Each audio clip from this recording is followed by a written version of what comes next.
Hello guys, welcome back to my channel. मैं हूं नकुल और आज हमारा वर्क एनर्जी पावर का लेक्चर नंबर 1 होने वाला है फास्ट ट्रैक जेई सीरीज का। तो यार इस सीरीज में हम पूरी जेई की फिजिक्स कर रहे हैं फ्रॉम जीरो टू एडवांस, और इसके साथ साथ हम एरोडोव के सारे रेलेवेंट क्वेश्चंस भी कर रहे हैं ताकि तुम्हारी एक अच्छी प्रैक्टिस हो जाए एडवांस लेवल तक। तो यार इस सीरीज को कैसे फॉलो करना है ये मैंने तुम्हें ऑलरेडी इंट्रो वीडियो में बता रखा है, और इसके अलावा अगर तुम पहले से इस सीरीज को फॉलो कर रहे हो तो तुम्हें पता ही होगा।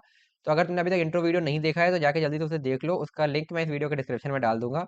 इसके अलावा अगर तुमने फास्ट ट्रैक वाला टेलीग्राम ग्रुप अभी तक ज्वाइन नहीं किया है तो जल्दी से जाके उसे ज्वाइन कर लो, क्योंकि यहाँ इस कोर्स से रिलेटेड जितने भी तुम्हारे नोट्स और पीडीएफ वगैरह होंगे वो सारे तुम्हें उसी ग्रुप पर शेयर किए जाएंगे, और उस ग्रुप पर तुम अपने डाउट्स भी आपस में डिस्कस कर सकते हो। तो बिना कोई टाइम वेस्ट के शुरू करते हैं वीडियो को यार। आज हम स्टार्ट करने वाले हैं वर्क एनर्जी एंड पावर। तो हेडिंग डाल सकते हो, नया chapter, work energy and power.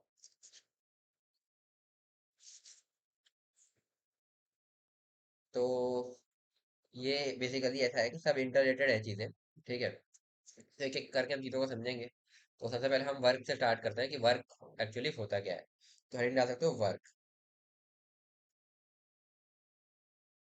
तो सबसे पहले हम लोग वर्क को समझेंगे कि वर्क क्या होता है।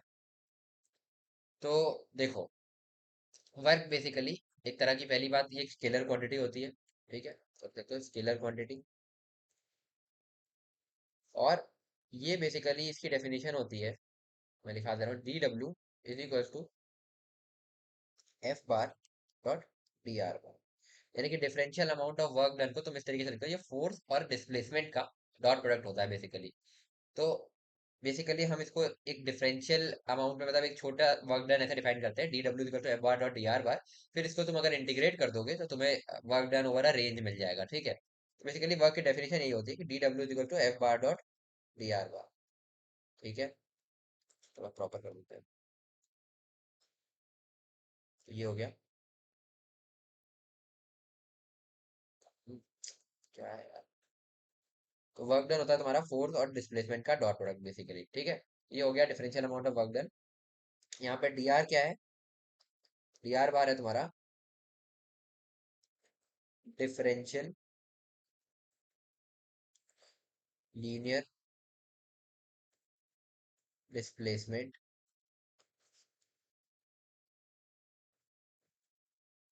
Of the point of application of force.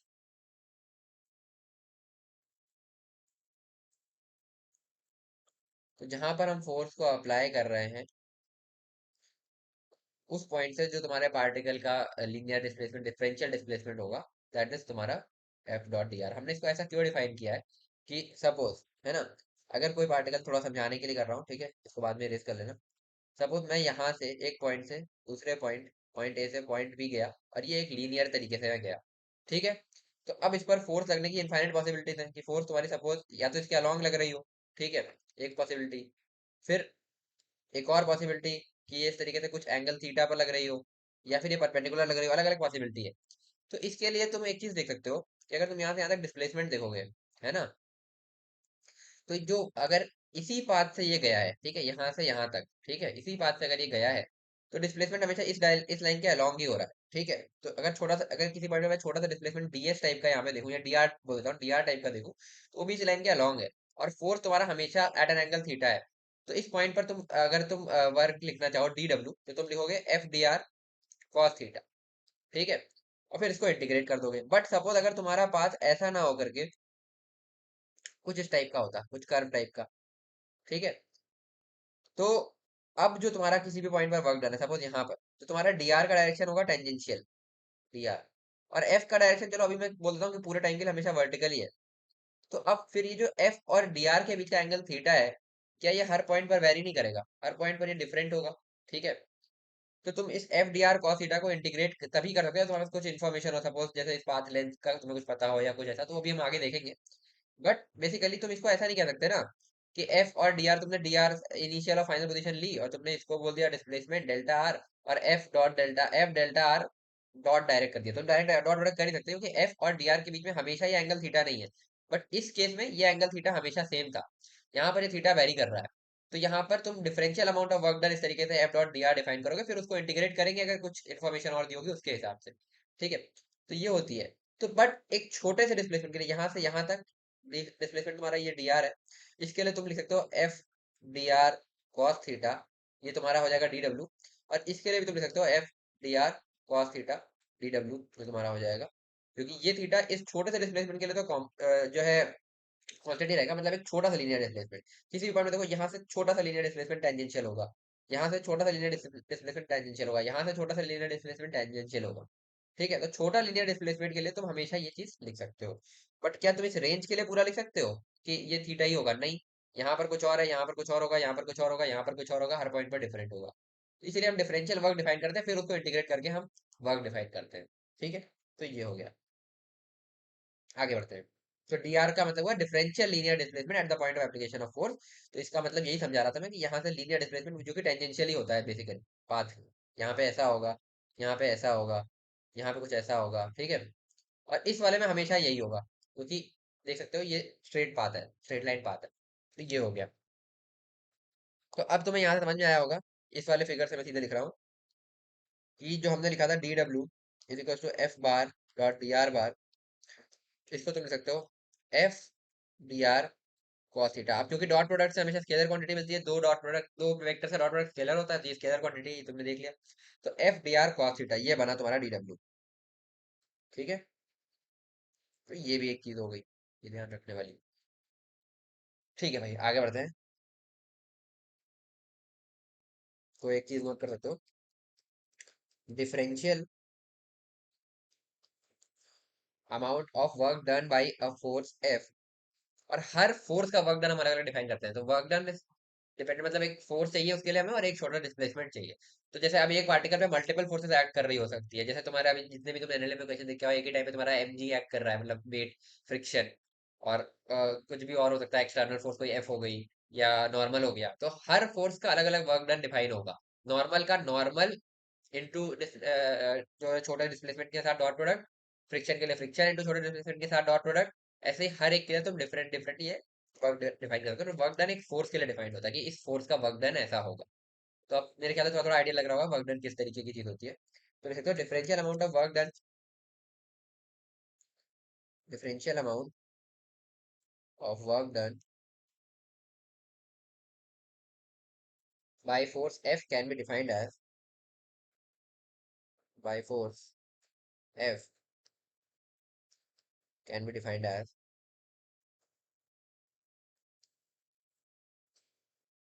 Projection of force F. ये ध्यान से सुनना, projection of force F on support line of dr bar, on support line of dr bar मतलब वही छोटे डिस्प्लेसमेंट पर उसका प्रोजेक्शन लिया आपने, मल्टीप्लाइड बाय dr। ये क्या लिखा मैंने, फिर से बता देता हूँ। बेसिकली अगर तुम इस dr को अलग कर दो, केवल f cos थीटा को देखो, तो f cos थीटा क्या है? ये वाला कंपोनेंट फोर्स का जो dr के डायरेक्शन में है। तो इसी को हम बोलते हैं projection of f on support line of dr। तो सपोर्ट लाइन ऑफ dr के इसको पूरा एक्सटेंड कर दो, इस तरीके की सपोर्ट लाइन हो गई। तो इस f का प्रोजेक्शन इस लाइन पर जब हम लेंगे, तो that is f cos theta. और वही यहाँ पे लिखा है कि differential amount of work done can be written as projection of force F और support line of dr multiplied by dr। Projection of force F और सपोर्ट लाइन ऑफ dr ये हो गया, मल्टीप्लाइड बाय dr हो गया। तो basically dot product हटा दिया, f cos थीटा को तुमने इस तरीके से डिफाइन किया और dr लिख दिया, मल्टीप्लाई कर दिया सीधे वही है। ठीक है, तो ये हो गया। तो ये हो गया। अब अगर तुम्हें एक रेंज के लिए वर्क लिखना है, एक फोर्स का, है ना, पूरे पूरे मोशन के लिए वर्क लिखना है, तो डी डब्ल्यू एफ तुमने डिफाइन किया था F bar dot D R बार। तो डब्ल्यू एफ तुम्हारा हो जाएगा integration F bar dot D R बार, और डी आर की लिमिट लगा लेना जिस तरीके की क्वेश्चन में दी होगी। ठीक है, इस तरीके से तुम एक रेंज के लिए वर्क डन लिख सकते हो। ठीक है भाई, है ना, ये हो गया। तो इसी में अगर हम अब एक चीज कर दें कि एफ तुम्हारा एक कांस्टेंट हो जाए, है ना, और कॉस थीटा भी तुम्हारा कांस्टेंट हो जाए।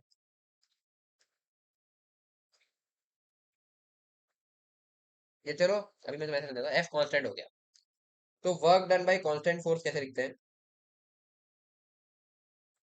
Work done bye constant force जो तुम्हारा होता है, तो डब्ल्यू एफ हो जाएगा एफ डेल्टा आर। ठीक है, ये हो गया, है ना, इस तरीके से लिखते हैं। तो ठीक है, आगे बढ़ते हैं। अब तुम इसमें बोलोगे कि सपोज, है ना, चलो मैं तुम्हें ये डाउट क्लियर करता हूँ, ये मुझे भी अपने टाइम पे डाउट था, तो ये डाउट ही रह गया था कि मैंने पूछा नहीं था अपने टीचर से। तो ये हो गया इस तरीके का कुछ बात, हम थोड़ा सा इजी बात लेते हैं। सपोज कुछ इस तरह के पाथ से एक पार्टिकल इस पॉइंट ए से इस पॉइंट बी तक आ गया। तो ये यहाँ से यहाँ तक अगर मैं इसको इसे कनेक्ट कर देता हूँ, तो this is your delta R bar. ठीक है, ये तुम्हें समझ में आ गया होगा कि हमने डिस्प्लेसमेंट लिख लिया है, एवरेज डिस्प्लेसमेंट बेसिकली इसका। अब मैं कह रहा हूँ कि हर पॉइंट पर जो फोर्स है ना, वो हॉरिजॉन्टल है। एक मिनट रुको। हर पॉइंट पर जो फोर्स, या वर्टिकल ले लेते हैं, चलो हर पॉइंट पर फोर्स तुम्हारा इस तरीके से वर्टिकल है ना। इस पॉइंट पर भी, इस पॉइंट पर भी, इस पॉइंट पर भी। तो मैंने ये कैसे लिख दिया एफ डॉट डेल्टा आर बार, क्योंकि तुम ध्यान से देखो, अगर मैं हर इन तीनों पॉइंट्स की ही बात करता हूँ अगर, तो इसका जो डी आर होगा वो कुछ ऐसा होगा। ठीक है, इस पॉइंट का जो डी आर होगा वो ऐसा होगा, इस पॉइंट का जो डी आर होगा वो ऐसा होगा। ये परपेंडिकुलर, कंफ्यूज मत हो जाना, परपेंडिकुलर ये हॉरिजॉन्टल से है ना कि डी आर से। ठीक है, ये हटा दे रहा हूँ इसीलिए।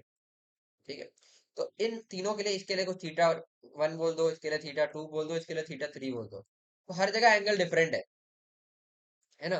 तो मैंने ये कांस्टेंट के लिए ऐसा कैसे कह दिया कि अगर फोर्स केवल कांस्टेंट हो गई है ना, फोर्स कांस्टेंट का मतलब है कि फोर्स का डायरेक्शन मैग्नीट्यूड दोनों कांस्टेंट है। ठीक है, तो अगर फोर्स अगर कांस्टेंट हो गई तो हमने ये एफ डेल्टा आर क्यों लिख दिया। ठीक है, और क्या ये डेल्टा आर यही डेल्टा आर है जो हमने ये बनाया, अब तुम ध्यान से देखना। ठीक है, तो अब हम एक काम करते हैं। ठीक है, इस पॉइंट पर अगर तुम किसी भी एक जनरल पॉइंट पर वर्क डन लिखते हो, सपोज मैं ये वाला पॉइंट ले लेता हूँ, इस पर मैं अगर डी डब्ल्यू लिखूं, तो वो मेरा बनेगा F D R cos theta one. ठीक है, ये हो गया है ना। तो ये हो गया, आगे बढ़ते हैं।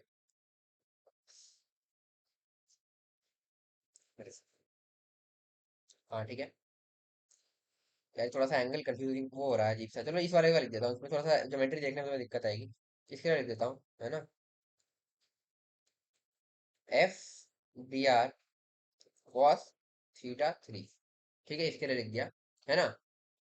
तो अब ये D R cos theta three basically है क्या। ठीक है, अब इसको तुम ध्यान से देखो, एफ तो तुम्हारा कांस्टेंट है ना। तो अगर मैं पूरे के लिए वर्क डन इंटीग्रेट करूंगा, वर्क डन पूरे मोशन के लिए, तो मैं ऐसे लिखूंगा integration F D R cos theta three, है ना, या कॉस थीटा बोल दो अभी के लिए, क्योंकि मैं जनरल एंगल बोल रहा हूँ इसको। ठीक है, जो थीटा वेरी कर रहा है, जो कि इस पॉइंट पर थीटा वन है, इस पॉइंट पर थीटा टू है, और किसी और पॉइंट पर कुछ और है। तो अभी मैंने जनरल एंगल लिया थीटा, तो यहाँ पर थीटा थ्री था, बट अभी मैंने जनरल ले लिया कि किसी भी एक जनरल पॉइंट पर थीटा होगा, जो ये थीटा वेरी कर रहा है। ठीक है, इस तरीके में। तो इसको मैं लिखूंगा वर्क डन को, एफ कांस्टेंट है तो मैं एफ को बाहर निकाल लेता हूँ, अंदर बचेगा integration D R cos theta.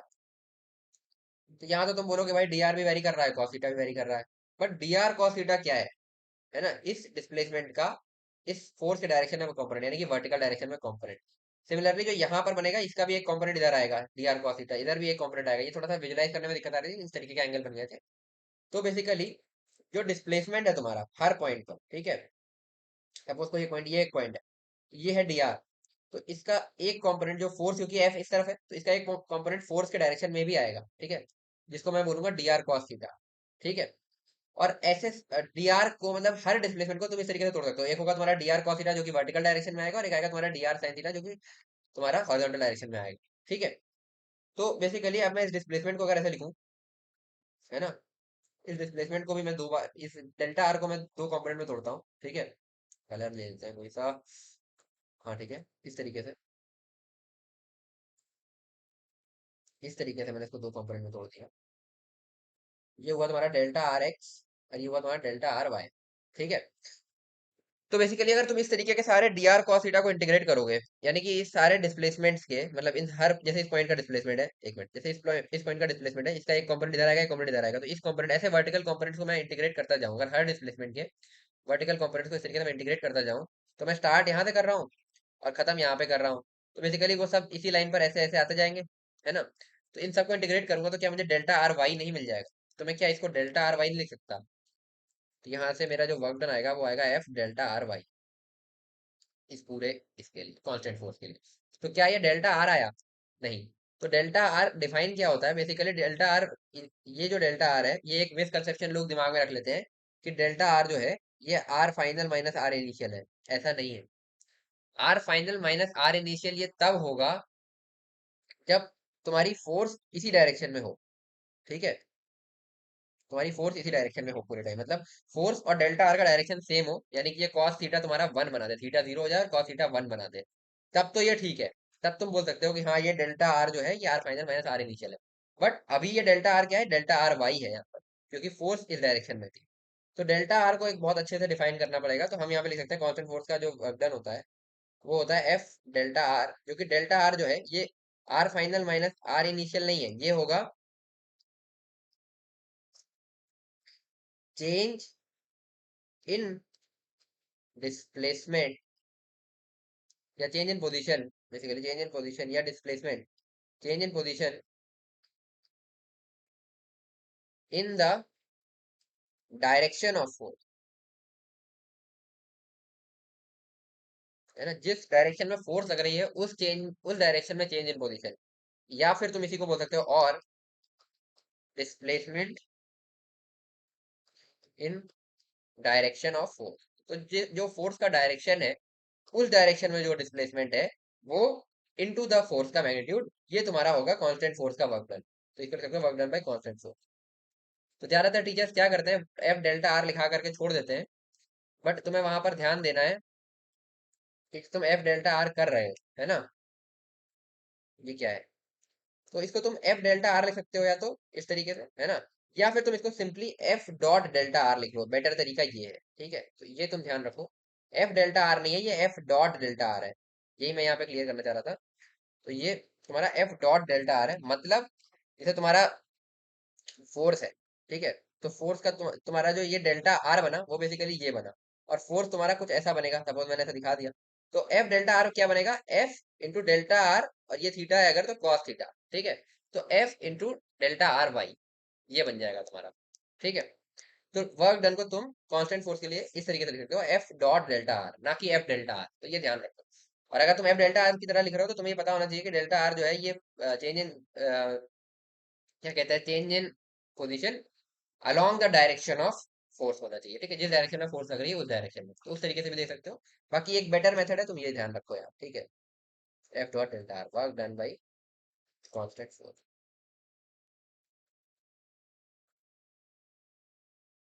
ठीक है भाई, तो ये हो गया। अब आगे बढ़ते हैं। सपोज तुम्हारे पास कोई फोर्स है, वो कुछ इस टाइप की है, एफ एक्स आई कैप प्लस एफ वाई जे कैप प्लस एफ जेड के कैप, ठीक है। ये आप क्वेश्चन की तरफ आ रहा है कि किस तरीके से क्वेश्चन आते हैं। फिर तुम्हारे पास एक डी आर बार है, छोटा डिस्प्लेसमेंट, वो है तुम्हारा डी एक्स आई कैप प्लस डी वाई जे कैप प्लस डी जेड के कैप। तो इस तरीके से हमने उसको कंपोनेंट में लिख लिया।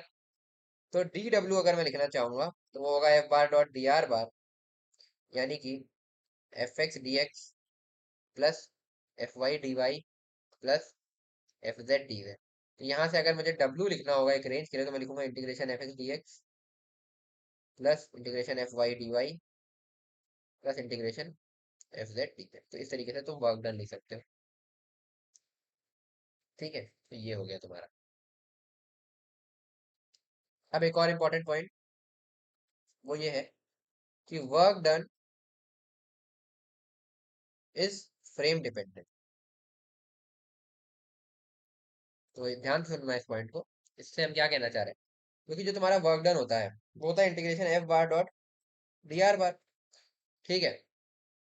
अब ये जो फोर्स है और ये जो डी आर बार है, ये दोनों अलग अलग फ्रेम के लिए डिफरेंट हो सकता है। सपोज अभी मैं बात करता हूँ फ्रेम हमारे किस तरह के हो सकते हैं, इनर्शियल है, नॉन इनर्शियल। सपोज अभी हम इनर्शियल फ्रेम ही ले लेते हैं, तो इनर्शियल फ्रेम्स के लिए फोर्स तो चलो ठीक है सेम होगा, बट दो फ्रेम्स के लिए डिस्प्लेसमेंट डिफरेंट हो सकता है ना। जैसे इनर्शियल फ्रेम जो है आईआरएफ जो है तुम्हारे, ये इसका मतलब क्या होता है, एक्सेलरेशन इक्वल टू जीरो। यहाँ पे दो चीज हो सकती है ना, या तो वेलोसिटी इक्वल टू जीरो या वेलोसिटी इक्वल टू कांस्टेंट। तो अगर वेलोसिटी इक्वल टू जीरो है तब तो ग्राउंड फ्रेम है तुम्हारा, ठीक है। बट अगर कांस्टेंट वेलोसिटी वाला फ्रेम है तो उसके लिए डी आर डिफरेंट होगा।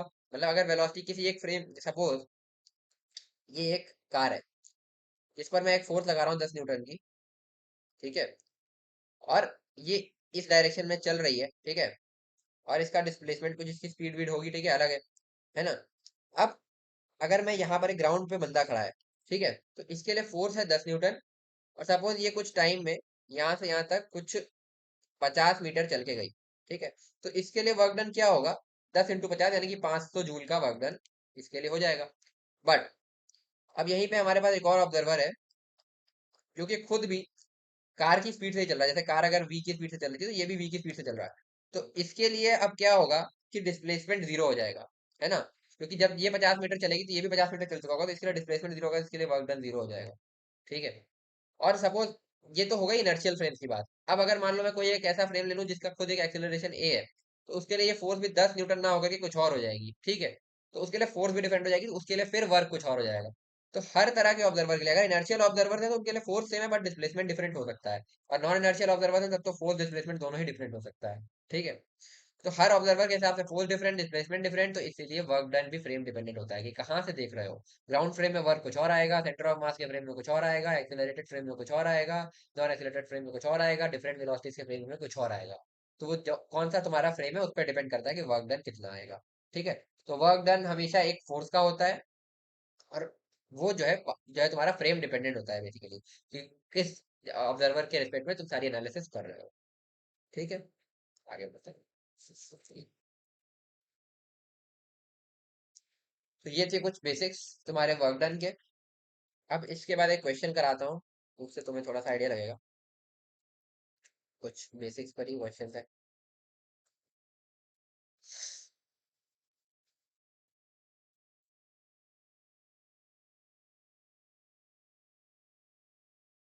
ठीक है।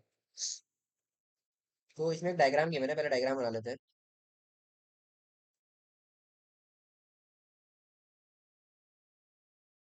तो ये इस तरह का कुछ है।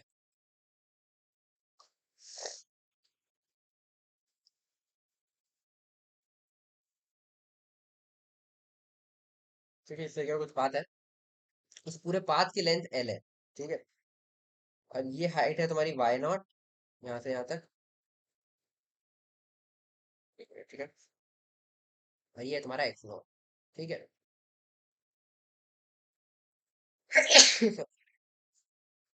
तो एक तुम्हारे पास एक पार्टिकल है जो कि यहाँ से स्टार्ट करता है, और किसी भी जनरल इंस्टेंट पर जो इस पर फोर्स है वो इस पाथ के टेंजेंशियल होती है, और इसके मैग्नीट्यूड एफ नॉट होता है। ठीक है। तो लिख सकते हो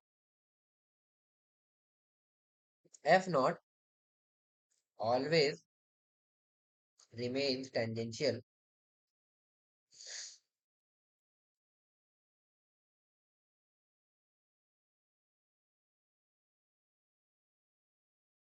टू पाथ। ठीक है। Particle move from A to B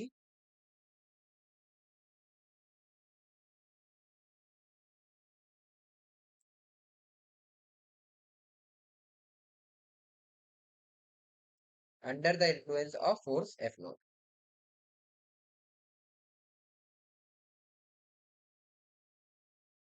ये पॉइंट ए है, ये पॉइंट बी है। ठीक है। तो अब तुमसे पूछ रहा है work done bye F not क्या होगा। तो इसमें चार ऑप्शंस दे देता हूँ तुमको। ठीक है। तो पहला ऑप्शन है तुम्हारा F naught under root of X naught का स्क्वायर प्लस वाई नॉट का स्क्वायर। बी ऑप्शन है तुम्हारा एफ नॉट एल।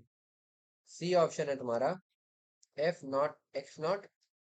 और डी ऑप्शन है तुम्हारा एफ नॉट वाई नॉट। ठीक है।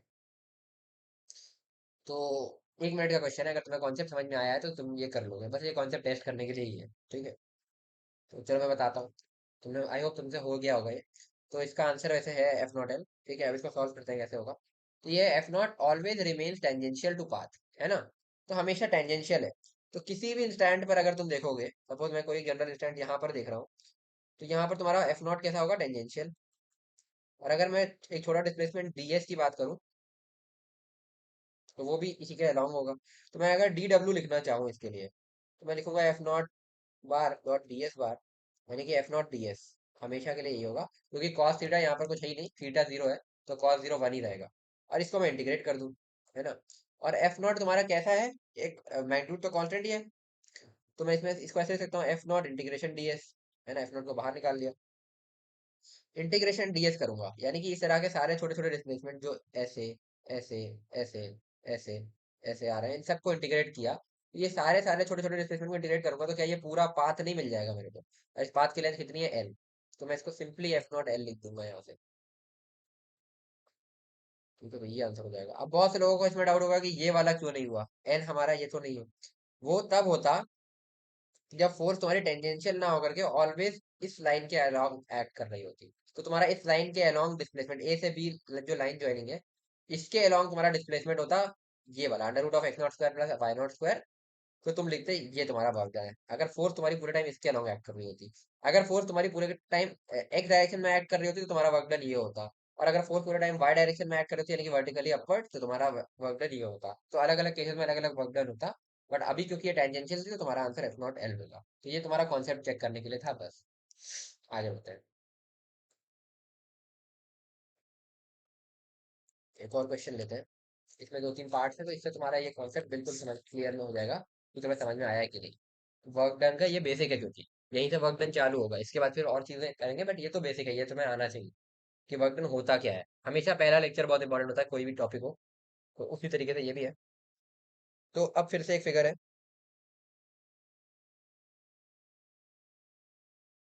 इस तरीके का। ये लेंथ है आर, ये लेंथ है आर, और ये है तुम्हारा एक सेमी सर्कल। ठीक है, यार बन नहीं रहा ढंग से, रुक जाओ। ये सेमी सर्कल है, ठीक है, कंफ्यूज मत होना। ये पॉइंट ए, ये पॉइंट। तो लिखा है particle move, a particle move from A to B along a semicircular path, along a semicircular path under various condition। ठीक है, तो अभी इसमें तीन चार पार्ट्स हैं।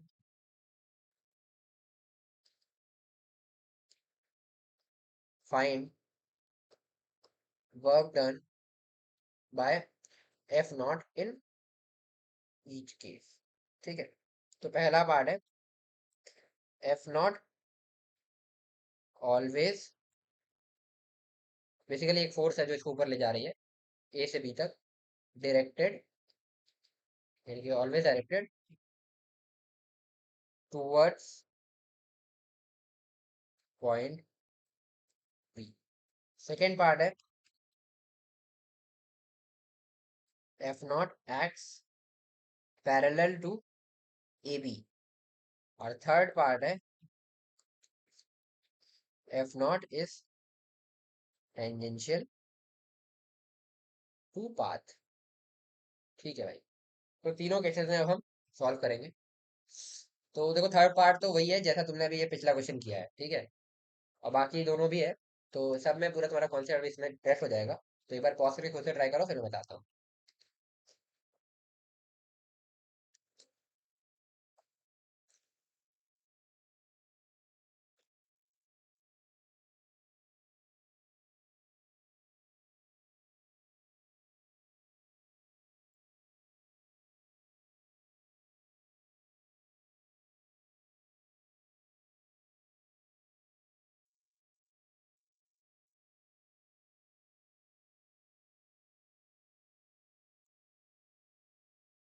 तो चलो देखते हैं इसको। तो पहला पार्ट बोल रहा है F naught always directed towards point B. ठीक है, तो मैं एक बार इस फिगर को, क्योंकि हमें बार बार बनाना पड़ेगा, तो मैं एक बार यहाँ से कॉपी ही कर लेता हूँ, तो मेरा काम आसान हो जाएगा। एक मिनट, कॉपी। तो नीचे ये फिगर बना लिया मैंने, इस तरीके का। अब ये कह रहा है कि फोर्स जो है वो हमेशा डायरेक्टेड अलॉन्ग एरिया, जैसे यहाँ पर है, तो इस, एक minute sorry, directed along B मतलब टुवर्ड्स बी। तो यहाँ पर है तो फोर्स ऐसे है, यहाँ पर है तो ऐसे है, यहाँ पर है तो भी ऐसे है, यहाँ पर है तो भी ऐसे है।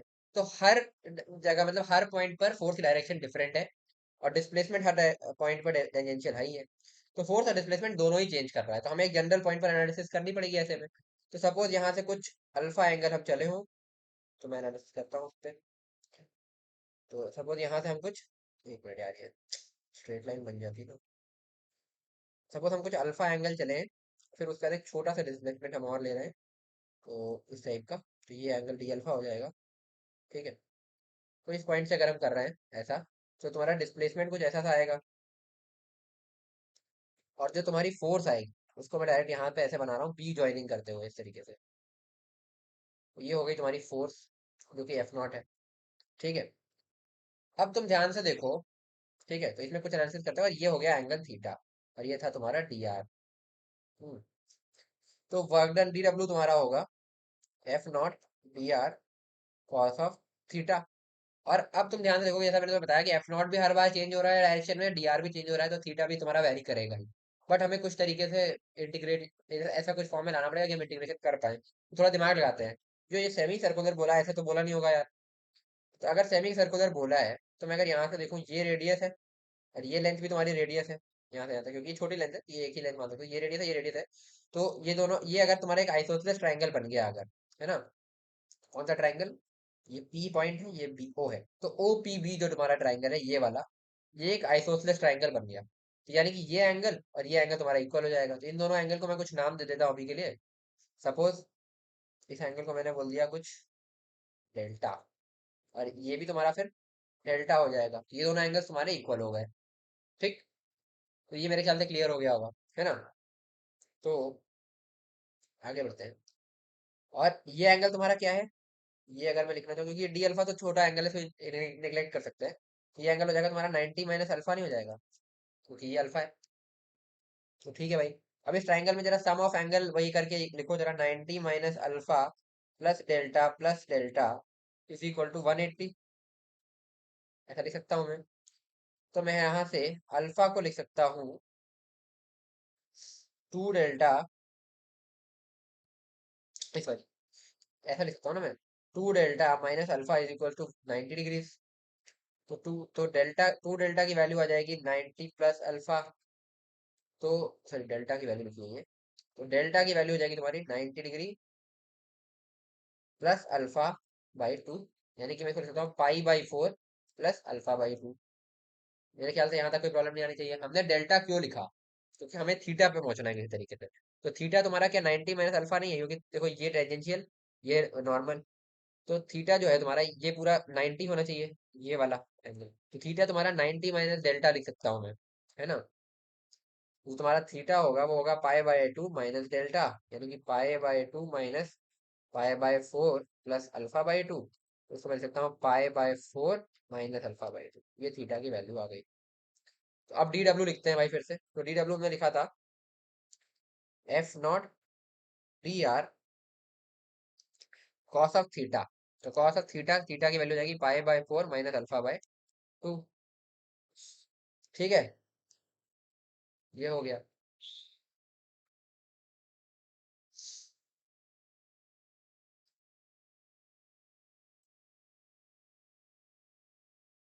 तो ये हमने अभी लिख लिया। अब जरा डी आर को, इस छोटे डी आर को क्या मैं आर इंटू डी अल्फा लिख सकता है, क्योंकि आर रेडियस को हमने डी अल्फा आगे बढ़ा दिया है। ये डी अल्फा एंगल है ना छोटा वाला, जितना ये मूव किया है। तो मैं सिंपली बस एक चीज कह रहा हूँ यहाँ पर, ये हमें पहले भी कर चुके हैं। तो जो हमारा ये डी आर है ना, छोटा डिस्प्लेसमेंट, इसको मैं capital R into D alpha लिख सकता हूँ। ठीक है, क्योंकि रेडियस इंटू छोटा डिस्प्लेसमेंट, यही तुम्हारी आर्क लेंथ होती है। तो आर डी अल्फा वही मैं यहाँ पे यूज करने वाला हूँ। जैसे मैं इसको ऐसा लिखूंगा, तो मैं इसको लिखूंगा F naught R D alpha cos of पाई/4 माइनस अल्फा/2। अब तो ये सिंपली इंटीग्रेशन का क्वेश्चन रह गया। तो वर्क डन क्या होगा, इसको इंटीग्रेट कर देंगे, तो कांस्टेंट चीजें बाहर निकालो भाई। तो F naught R, F naught capital R, ये पूरा बाहर, अंदर बचेगा इंटीग्रेशन कॉस ऑफ पाई/4 माइनस अल्फा/2 इंटू डी अल्फा। और इसकी लिमिट कहाँ देंगे अल्फा की, 0 से 90, क्योंकि अल्फा हमें पूरा ये सेमी सर्कल कवर करना है। तो यहाँ से लेके यहाँ तक 0 से 90 हम इसकी लिमिट दे देंगे। ठीक है, आ जाओ भाई। एक मिनट, ये क्वेश्चन है, पेज इंसर्ट करना पड़ेगा क्या। ठीक है, तो इस तरीके से और एक दो पेजेस इंसर्ट कर लेते हैं, आपको जरूरत पड़ेगी अभी। ठीक है। तो ये हो गया। तो इसको अब हम सॉल्व करते हैं। तो एफ नॉट आर ऐसे ही रहेगा। कॉस थीटा का इंटीग्रेशन होता है साइन थीटा, तो साइन पाई/4 माइनस अल्फा/2। और अब अल्फा के कोएफिशिएंट से डिवाइड करेंगे अपॉन -1/2 करेंगे। ठीक है, क्योंकि अल्फा कोएफिशिएंट -1/2। और इसकी लिमिट कहाँ से कहाँ देंगे, 0 से 90। तो ये जो -1/2 इसको बाहर लिख लेते हैं, तो इसको मैं ऐसे लिखता हूँ -2 f0 r, और अंदर आएगा तुम्हारा साइन ऑफ π/4 माइनस π/2 यानी कि π/4 माइनस साइन ऑफ π/4 -0। ये बनेगा, इसको मैं लिख सकता हूँ -2 f0 r sine of 0 minus sine π/4। तो ये बनेगा तुम्हारा -2 f0 r साइन 0 0 -1/√2। और ये जब खोलोगे ब्रैकेट तो तुम्हारा बन जाएगा f0 r/√2। ये हो जाएगा वर्क डन इस केस में, work done by f0 source. ठीक है, ये तुम्हारा वर्क डन निकल करके आएगा। इस तरीके से हम इसको पूरा सॉल्व करेंगे। ठीक है, तो ये एक अच्छा पार्ट था, क्योंकि थोड़ा सा मतलब टिपिकल था। अब अगला है तुम्हारा f0 act parallel to AB, तो इसको देखते हैं सेकंड केस में। ये तुम्हारा फिगर है। तो अब जो है तुम्हारा जो f0 है वो एक कांस्टेंट फोर्स हो गया, क्योंकि मैग्नीट्यूड तो f0 है, और अब उसका डायरेक्शन भी फिक्स कर दिया पैरेलल टू AB। तो f0 हमेशा पैरेलल टू AB एक्ट करेगा। ठीक है, किसी भी पॉइंट पे हो, इस तरीके से। तो जब ऐसा होता है तो हम वर्क डन क्या लिखते हैं, f0 डेल्टा r, यानी कि f0, और डेल्टा r क्या होता है, डिस्प्लेसमेंट अलोंग, क्या कहते हैं तुम्हारा जो भी displacement along the line of force, मतलब ये जो कि डिस्प्लेसमेंट तुम्हारा इस f0 के अलोंग होगा। तो डिस्प्लेसमेंट, क्योंकि ये हमेशा पैरेलल है, तो ये भी ऐसा होगा, तो ये डिस्प्लेसमेंट हो गया। ये जो AB लेंथ है यही तुम्हारा डिस्प्लेसमेंट हो गया। तो इसको मैं लिख लेता हूँ यहाँ से, इसको ज्वाइन करेंगे, ये हो जाएगा डेल्टा आर की वैल्यू यहाँ पर, क्योंकि यहाँ के लिए डेल्टा आर यही होगा ना, क्योंकि f0 भी AB के अलोंग है।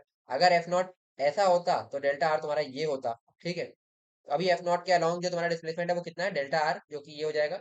इसको मैं सकता हूँ under root of delta R को मैं सकता हूँ under root of r² + r², यानी कि r√2।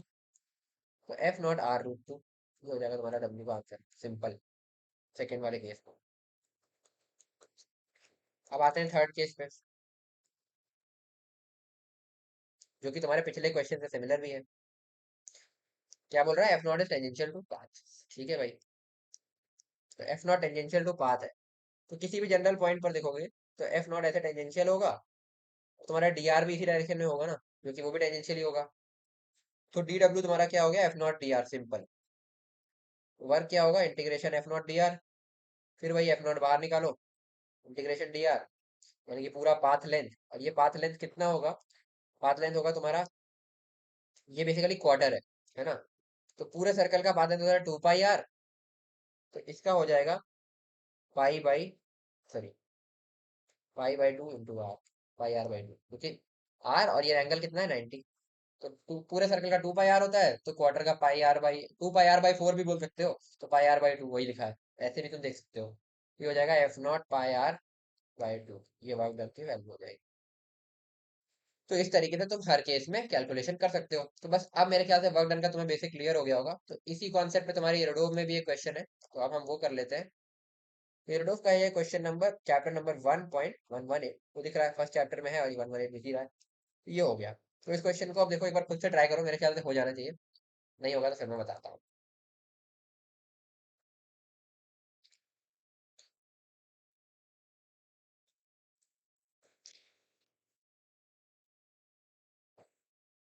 तो चलो सॉल्व करते हैं इसको। इस क्वेश्चन में बोल रहा है, particle has shifted along some trajectory in the plane X Y from point 1, जिसका पोजीशन वेक्टर ये है, टू पॉइंट 2, जिसका पोजीशन वेक्टर ये है। ड्यूरिंग दैट टाइम फोर्स इस पर ये एक्ट कर रहा था। ठीक है, तो वर्क डन क्या होगा, तो वर्क डन होगा तुम्हारा, क्योंकि ये कांस्टेंट फोर्स है, इसका डायरेक्शन और मैग्नीट्यूड दोनों फिक्स है, तो एफ डेल्टा आर बार, या इसको मैं सीधे F bar dot delta R बार लिख दूं यहाँ पर, क्योंकि जो हमने दूसरी बार पढ़ा था, जो हमने यहाँ पे पढ़ा था, कि हम इसको F bar dot delta R बार भी लिख सकते हैं। ये, या फिर तुम यहाँ पर वो वाला लॉजिक सही था कि उस डायरेक्शन में तुम देख लो। ठीक है, तो जो तुम्हें ठीक लगे, तो यहाँ पर F bar dot delta R बार सीधे सीधे करते हैं, वो हमें सबसे आसान पड़ेगा। तो वो वैसे भी वही होता है कि एफ और डेल्टा आर बार, मतलब एक का कॉम्पोनेंट दूसरे पर प्रोजेक्शन लिया हुआ है और फिर मल्टीप्लाई किया हुआ, वही है। तो F bar dot delta R बार, बस यही लगाना है हमें। तो डेल्टा आर बार लिख लेते हैं पहले। तो हो जाएगा तुम्हारा R2 बार माइनस R1 बार, यानी कि 2i cap minus 3j cap minus I cap plus 2j cap. ये हो जाएगा तुम्हारा 2 - 1 i cap minus 5j cap. ठीक है, ये हो गया तुम्हारा डेल्टा आर बार। तो वर्क जो होगा वो होगा F bar dot delta R बार। और एफ बार तुम्हारा क्या लिखा है यहाँ पर, 3 i cap plus 4 j cap. हो जाएगा 3 i cap plus 4 j cap. Simple vector था यार, तो कुछ नहीं है, इरडोव में है ये क्वेश्चन। और फालतू की जो है इरडोव की हाइप बना रखी है उसमें टफ क्वेश्चन है। भाई कॉन्सेप्चुअल क्वेश्चन है, यही सब है। तो अब ये डॉट प्रोडक्ट करोगे तो ये हो जाएगा तुम्हारा 3, और ये हो जाएगा प्लस -5 4 20 -20, हो जाएगा -17 2। ये तुम्हारा वर्क डन निकल जाएगा, सिंपल। यही आंसर है, बस ये था। तो सोचो ये रडोफ में दिया हुआ क्वेश्चन। ठीक है, सबसे पहले हम देखेंगे वर्क डन बाय वेट। तो अगर वेट की जो फोर्स होती है उसका तुम्हें वर्क डन लिखना है तो तुम कैसे लिखोगे? तो क्या हो गया? हाँ, तो देखते हैं इसको। तो वही बात है, सपोज एक ब्लॉक था m मास का, जो कि किसी एक जगह पर ऐसे रखा हुआ है।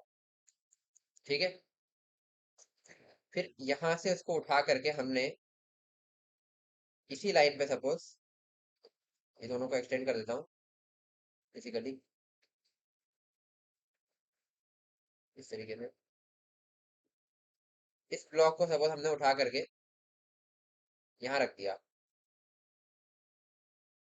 कुछ हाइट पर ले गए, सपोज ये दोनों के सेंटर ऑफ मास के बीच की हाइट सपोज h हो गई। ठीक है, हम इसको कुछ h हाइट ऊपर ले गए, है ना, ब्लॉक वही है। तो अब तुमसे पूछ रहा है कि इस केस में बताओ कि वेट का वर्क डन कितना हुआ। तो ठीक है भाई, तो बेसिकली वेट कैसा लग रहा था, ऐसे mg। और क्या ये कांस्टेंट फोर्स है? हाँ, क्योंकि इसका मैग्नीट्यूड mg ही रहेगा और इसका डायरेक्शन भी नीचे की तरफ ही है, तो वो भी सेम है। और यहाँ पर भी वही है, mg। तो इसका वर्क डन हम डायरेक्ट लिख सकते हैं -mgh। माइनस क्यों हुआ? क्योंकि डिस्प्लेसमेंट इधर हो रहा है और वर्क, ये फोर्स नीचे की तरफ लग रहा है। अगर हम इसको यहाँ से यहाँ ला रहे होते तो वेट नीचे की तरफ लगता है और हमारा डिस्प्लेसमेंट नीचे की तरफ होता, तो हम ये प्लस mgh लिख देते। अभी माइनस हुआ क्योंकि हम ऊपर ले जा रहे हैं। ठीक है, डिस्प्लेसमेंट से उल्टा। ठीक है, तो मेरे ख्याल से ये चीज क्लियर हो गई होगी कि अगर हम ऊपर लेके जा रहे हैं तो क्योंकि डिस्प्लेसमेंट ऊपर हो रहा है और वर्क बेसिकली वो वेट नीचे की तरफ लग रहा है, तो -mgh। और नीचे ले आ रहा था तो +mgh हो जाता। ठीक है भाई, अब सपोज दूसरा केस लेते हैं, है ना। फिर से हमने वही किया कि हमारे पास एक ब्लॉक है m मास का, जो कि ये रखा है। इसको हम यहाँ से कुछ थीटा एंगल पर इस पोजीशन पर ले गए। ठीक है, m मास का ये अगेन, और इसको यहाँ से नीचे एक्सटेंड कर सकते हो। ठीक है, और ये जो डिस्टेंस है ये l है, मतलब इसका जो डिस्प्लेसमेंट है वो l है ना। तो इस केस में अगर हम वर्क डन लिखना चाहें तो क्या होगा? तो देखो, जब हम इसको ले जा रहे होंगे तो किसी भी पाथ से ले जाओ, ठीक है, तो इस पर जो फोर्स है वो पूरे टाइम क्या लग रही होगी, mg। अगर mg तो पूरे टाइम मतलब एक कांस्टेंट फोर्स है, तो इसको इस तरीके से लिख सकते हो, mg, है ना। और इस डायरेक्शन में हमारा डिस्प्लेसमेंट कितना हुआ, बेसिकली क्या है वर्क डन, हम -mgl लिख सकते हैं? नहीं लिख सकते, क्योंकि l क्या है, डिस्प्लेसमेंट है इसका। बट हमें देखना है फोर्स के डायरेक्शन में डिस्प्लेसमेंट, जैसा हमने पिछली क्लास में देखा भी था। तो इस डायरेक्शन में डिस्प्लेसमेंट कितना हुआ है हमारा, इसको मैं जरा ऐसे एक्सटेंड कर देता हूँ। तो ये है हमारा डिस्प्लेसमेंट, इसको मैंने बोल दिया सपोज h। तो इसका वर्क डन होगा -mgh। माइनस क्यों होगा, क्योंकि डिस्प्लेसमेंट ऊपर की तरफ हुआ है और वेट नीचे की तरफ है। ठीक है, और h की वैल्यू क्या होगी, l sin थीटा, तो -mgl sin थीटा लिख सकता हूँ मैं, क्योंकि ये l है, l cos theta l sin theta, इस तरीके से मैं h की वैल्यू लिख सकता हूँ। तो इस तरीके से लिख लिया। अब सपोज इसी टाइप का कुछ है, ये इस टाइप का एक पाथ है, ये है फाइनल पोजीशन v, ये है इनिशियल पोजीशन a। ठीक है, और इसको हम ऐसे बना देते हैं, कंप्लीट कर देते हैं। ठीक है, ये है x और ये है y। ठीक है, या x नॉट y नॉट बोल दो। तो तुमसे बोल रहा है कि एक पार्टिकल है जो कि यहाँ से चलना स्टार्ट करता है और ये a से b तक जाता है, तो इस पे वेट ने कितना वर्क किया होगा ये तुम्हें बताना है, वर्क डन ऑफ mg। तो किसी भी पोजीशन पे चले जाओ, सपोज मैं यहाँ बैठा हूँ तो यहाँ पर वेट किधर लग रहा है, नीचे की तरफ mg। तो ये फिर से वही कांस्टेंट फोर्स है, तो कैसे लिखोगे, mg, और डिस्प्लेसमेंट कितना हुआ, वाई नॉट, इस डायरेक्शन में मतलब, और ये माइनस होगा क्योंकि डिस्प्लेसमेंट इधर हो रहा है और वर्क फोर्स ऐसे लग रहा है, तो फिर -mg y नॉट हो जाएगा, ए से बी ले जाने में वर्क डन। अगर बी से ए ले आ रहे होते तो mg y नॉट हो जाता। ठीक है, तो इस तरीके से वेट का वर्क डन तुम लिख सकते हो, किसी भी कांस्टेंट फोर्स का, जैसे हमने देखा था उस तरीके से वेट का भी लिख सकते हो। तो यही है, इसके बाद इस बार हम और डिटेल डिस्कशन करके जब हम ग्रेविटेशनल पोटेंशियल एनर्जी की बात करेंगे। ठीक है, तो अभी यही है, इतना समझ लो, कांस्टेंट फोर्स है तो इस तरीके से mgh टाइप का तुम वर्क लिख सकते हो। और यहाँ पर ये हो गया M G minus N G one. ठीक है। अब इसके बाद और कौन सी फोर्स तुमने देखी है?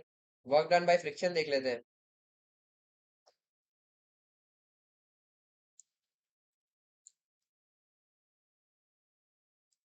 अब फ्रिक्शन में भी दो केसेस हैं, एक है तुम्हारा स्टैटिक फ्रिक्शन और एक है तुम्हारा काइनेटिक फ्रिक्शन। ठीक है। तो स्टैटिक फ्रिक्शन कब लग रहा होता है? स्टैटिक फ्रिक्शन का मतलब ही है कि body at rest, body rest पर होगी, इसका मतलब विच मीन्स कि तुम्हारा जो डिस्प्लेसमेंट है डी आर बोल सकता हूँ या और डेल्टा आर बोल सकते हो बड़े उसके लिए, ये तुम्हारा जीरो हो गया तो डिस्प्लेसमेंट ही जीरो है। इसका मतलब है कि W static friction equal to zero. ये देख भी सकते हो, सपोज कोई एक ब्लॉक है, ठीक है, इस पे मैंने 10 न्यूटन की वैल्यू 10 न्यूटन की फोर्स लगाई और इसका limiting friction suppose F limiting जो है तुम्हारा वो सपोज 15 न्यूटन है। तो इस केस में क्या होगा, 15 न्यूटन इस पर वापस से लग जाएगा, ये सब पैसा, ठीक है, इसको रोकने के लिए सॉरी 10 न्यूटन वापस से लग जाएगा। तो इसका वर्क डन कितना होगा, फोर्स तो 10 न्यूटन है पर डिस्प्लेसमेंट जीरो है, तो इसलिए वर्क डन इसका जीरो हो जाएगा। ठीक है। तो स्टैटिक फ्रिक्शन का हमेशा वर्क डन जीरो होता है, तो ये ध्यान रखना। अब काइनेटिक फ्रिक्शन की बारी। सपोज यही वाला एग्जांपल ले लेते हैं। ठीक है, ये हमारा ब्लॉक है एम मास का, अब हमने बोला लिमिटिंग फ्रिक्शन से 15 न्यूटन था। मैं यहाँ लिख देता हूँ फिर से। ये एफ लिमिटिंग जो है तुम्हारा, ये एफ एस मैक्स भी बोल सकते हो इसको, एफ एस मैक्स जो हम बोलते आ रहे थे एनएलएम में, ये तुम्हारा है कितना, 15 न्यूटन। अब मैंने सपोज यहाँ पर 20 न्यूटन की फोर्स लगा दी, है ना, 20 न्यूटन की फोर्स लगा दी, तो यहाँ से फ्रिक्शन इसको रोकने की कोशिश करेगा बट वो कितने पे लग पाएगा, 15 न्यूटन की। तो इसका कुछ ना कुछ डिस्प्लेसमेंट होगा, सपोज एक्स डिस्प्लेसमेंट हो गया, तो इसका वर्क डन अगर मैं लिखना चाहूँ तो हो जाएगा -15x, है ना, -15 इंटू डिस्प्लेसमेंट। और ये हमेशा नेगेटिव होगा, ठीक है। तो इसकी खास बात क्या है कि डब्ल्यू काइनेटिक फ्रिक्शन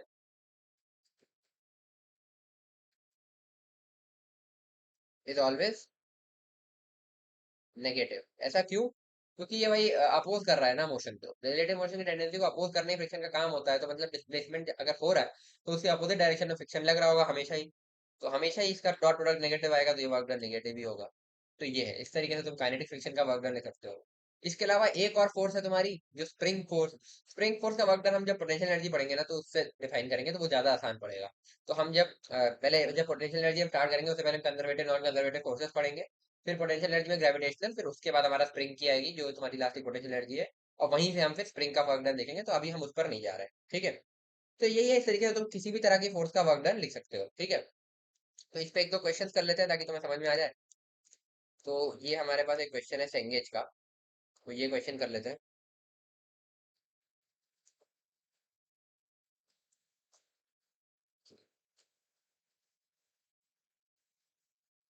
तो आज ज्यादा थ्योरी नहीं है, बस इतना ही है। बाकी इसके बाद कुछ अच्छे अच्छे क्वेश्चंस करेंगे, थोड़ा सा प्रैक्टिस हो जाएगी। फिर नेक्स्ट क्लास में भयंकर तुम्हें थ्योरी मिलेगी, क्योंकि उसमें हम जो है काइनेटिक एनर्जी और फिजिकल वर्क एनर्जी थ्योरम वगैरह देखेंगे।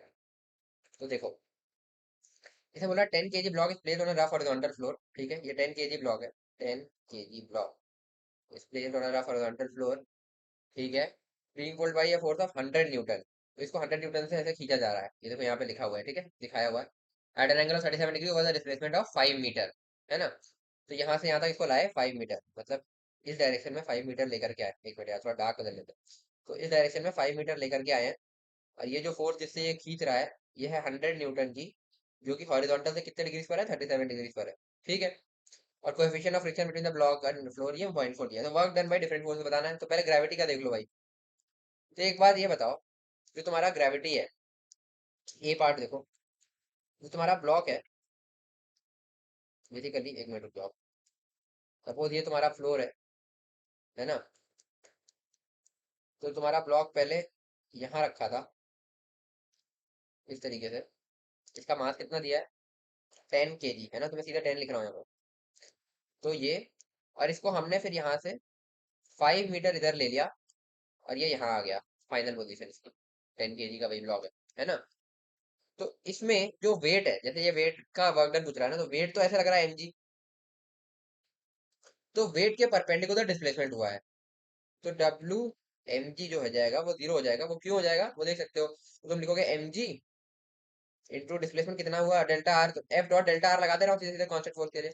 डेल्टा आर वैसे तुम्हारा 5 है, पर कॉस थीटा तो कॉस 90, जीरो, तो ये पूरा जीरो हो गया। तो वेट का वर्क डन यहाँ पर 0 हो गया। ठीक है, अब आते हैं बी पार्ट। बी पार्ट में क्या पूछ रहा है? नॉर्मल रिएक्शन, सेम टाइप की चीज यार। नॉर्मल रिएक्शन ऐसे लग रहा है, तो अगेन ये भी तुम्हारे डिस्प्लेसमेंट के परपेंडिकुलर है, तो डब्ल्यू नॉर्मल भी तुम्हारा सिंपली 0 हो जाएगा, इसी लॉजिक से। सी पार्ट पर आते हैं। सी पार्ट बोल रहा है अप्लाइड फोर्स, मतलब ये जो फोर्स हम लगा रहे थे, फोर्स कितने की थी? फोर्स थी इस तरीके से, 100 न्यूटन की थी, जो कि यहाँ से 37 डिग्रीज पर थी। तो इस फोर्स से एक काम करता हूँ, दो कंपोनेंट कर लेता हूँ। ये हो जाएगा 100 cos 37, और ये हो जाएगा तुम्हारा 100 sin 37 डिग्रीज। तो अब अगर मैंने कंपोनेंट कर लिए, तो इस कंपोनेंट की वजह से वर्क डन 0 होगा, क्योंकि ये फिर परपेंडिकुलर डिस्प्लेसमेंट के केवल इस कंपोनेंट की वजह से वर्क डन होगा। तो मैं डब्ल्यू एफ लिख सकता हूँ इज इक्वल टू 100, या वैसे लिख सकते हो 100 F डॉट डेल्टा आर कर लो, 100 × 5, और बीच में ये एंगल 37 डिग्री है, तो कॉस 37 डिग्री। तो इसको लिखोगे 100 × 5, और कॉस 37 कितना होता है यार? कॉस 4/5 होता है शायद। हाँ, सही है ना, 37 4/5। ठीक है, कॉस 0, हाँ सही है, मेरे ख्याल से सही है। ठीक है, ये हो गया। ये हो जाएगा तुम्हारा 400 जूल, सिंपली। अप्लाइड फोर्स का वर्क डन आ गया। Last part, force of kinetic friction. तो फ्रिक्शन कितना लगेगा भाई, है ना? तो जब ये मूव कर ही रहा है, तो फ्रिक्शन अपनी मैक्सिमम वैल्यू पर लगेगा, तो फ्रिक्शन ऐसे लग रहा होगा। ये कितना होगा? म्यू नॉर्मल, यानी कि 0.4। म्यू शायद 0.4 दिया हुआ है, हाँ 0.4। और नॉर्मल कितना है तुम्हारा? mg के बराबर, यानी कि इसका मान कितना? 0.4 × 10 g, यानी कि 100 g। यहाँ पे 10 ले लिया आपने, तो 40 न्यूटन। ठीक है, तो फ्रिक्शन 40 न्यूटन है, तो डब्ल्यू फ्रिक्शन हो जाएगा 40 इंटू डिस्प्लेसमेंट कितना होगा? 5। अब तुम सिंपली यहाँ माइनस लगा दो, क्योंकि उल्टा डायरेक्शन दिख रहा है साफ साफ की, जो है ये दोनों एक दूसरे से अपोजिट डायरेक्शन में, डिस्प्लेसमेंट इधर है, फ्रिक्शन इधर है। या फिर तुम लिख दो भाई कॉस पाई, तो कॉस पाई -1 होता है, तो ये हो जाएगा -5/20 202। ये फ्रिक्शन का वर्क डन हो जाएगा। तो इस तरीके से तुम डिफरेंट टाइप्स ऑफ फोर्सेस के वर्क डन लिख सकते हो, जैसे यहाँ पे फ्रिक्शन, नॉर्मल और अप्लाइड फोर्स हमने तीनों का लिख दिया। ठीक है, और वेट का भी लिख दिया। तो इस तरह के इजी इजी क्वेश्चन होते हैं। एक और क्वेश्चन है रुडोफ का, सॉरी सेंगेज का, तुम्हारे प्रैक्टिस कराने के लिए। ये थोड़े इजी क्वेश्चन है, ये केवल कॉन्सेप्ट क्लियर करने के लिए है। ये सेंगेज में था, तो मैंने वहीं से उठा लिया, मैंने कहा टाइम बचेगा, तो ये है। ठीक है, आ जाओ। इसमें बोल रहा है block of mass 2 kg is pushed down an inclined plane of inclination 37 degrees. ठीक है, with a force of 20 Newton acting parallel to the incline. It is found that the block moved down the incline with an acceleration of 10 meter per second square. If the block started from rest, find the work done. ठीक है भाई, तो पहले inclined plane बना देते हैं। तो इस तरीके का तुम्हारा कुछ inclined plane है, और ये एंगल कितना दे रहा है? 37 डिग्री। ओके, तो एक ब्लॉक है जो यहाँ से मूव करना चालू करेगा, है ना?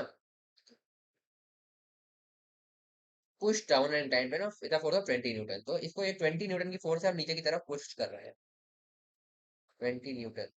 ठीक है, इसके अलावा ये 2 kg का है, तो इस पर एक इसका वेट लग रहा होगा, जो कि हो जाएगा 20 न्यूटन का, वही 2 × 10 20 mg। ठीक है, और ये हो गया। और दूसरा, इसके बाद इसमें फ्रिक्शन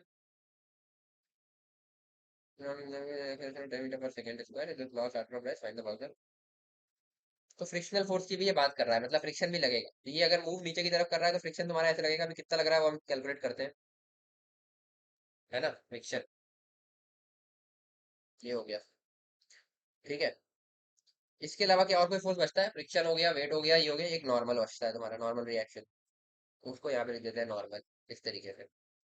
ठीक है भाई, और एक इन्फॉर्मेशन और दे रहा है यहाँ पर कि एक्सेलरेशन इसका नीचे की तरफ 10 मीटर पर सेकंड स्क्वायर है। ए इज इक्वल टू 10 मीटर पर सेकंड स्क्वायर। अब तुम एक चीज ध्यान दोगे कि इन सारे ही क्वेश्चंस में बोला है कि अप्लाइड फोर्स का वर्क डन, वेट का वर्क डन, फ्रिक्शन का वर्क डन, बट सब फर्स्ट सेकंड में है।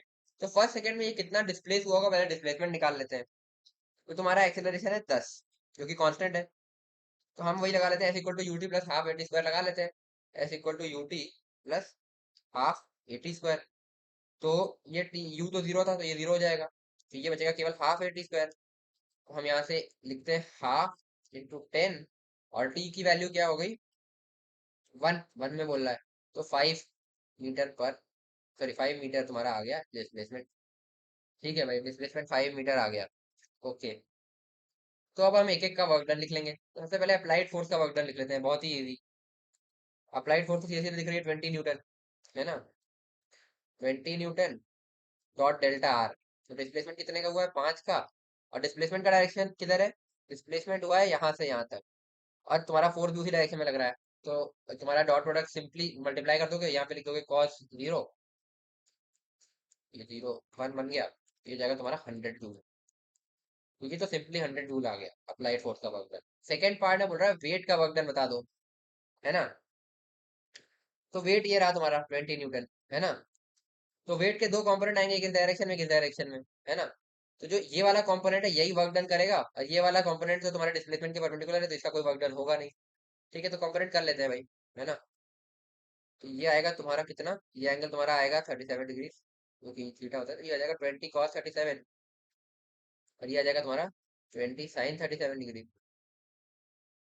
तो डब्ल्यू वेट अगर मैं लिखना चाहूंगा, WMG, तो हो जाएगा 20 sin 37 डिग्री इंटू डिस्प्लेसमेंट कितना हुआ है 5 का। तो यहाँ से मैं लिख सकता हूँ 20 इंटू 3/5 इंटू 5, 5 से 5 चला जाएगा, ये आएगा 60 जूल। तो ये हो जाएगा तुम्हारा वेट का वर्क डन, तो ये भी निकल गया। लास्ट पार्ट, फ्रिक्शन का वर्क डन बोल रहा है, बट फ्रिक्शन तो अपने पास अभी तक आया ही नहीं। तो फ्रिक्शन लिखे कैसे भाई, तो फ्रिक्शन लिखने का एक तरीका है, इसने बोला इधर की तरफ 10 का नेट एक्सीलरेशन है, तो नेट फोर्स कितनी होगी नीचे की तरफ, net acceleration 10 into mass of block कितना है, मास ऑफ ब्लॉक तुम्हें गिवन है 2, तो इंटू 2। तो ये हो गया इंक्लाइंड प्लेन के पैरेलल नेट फोर्स, तो ये सारे फोर्सेस का रिजल्टेंट होगा।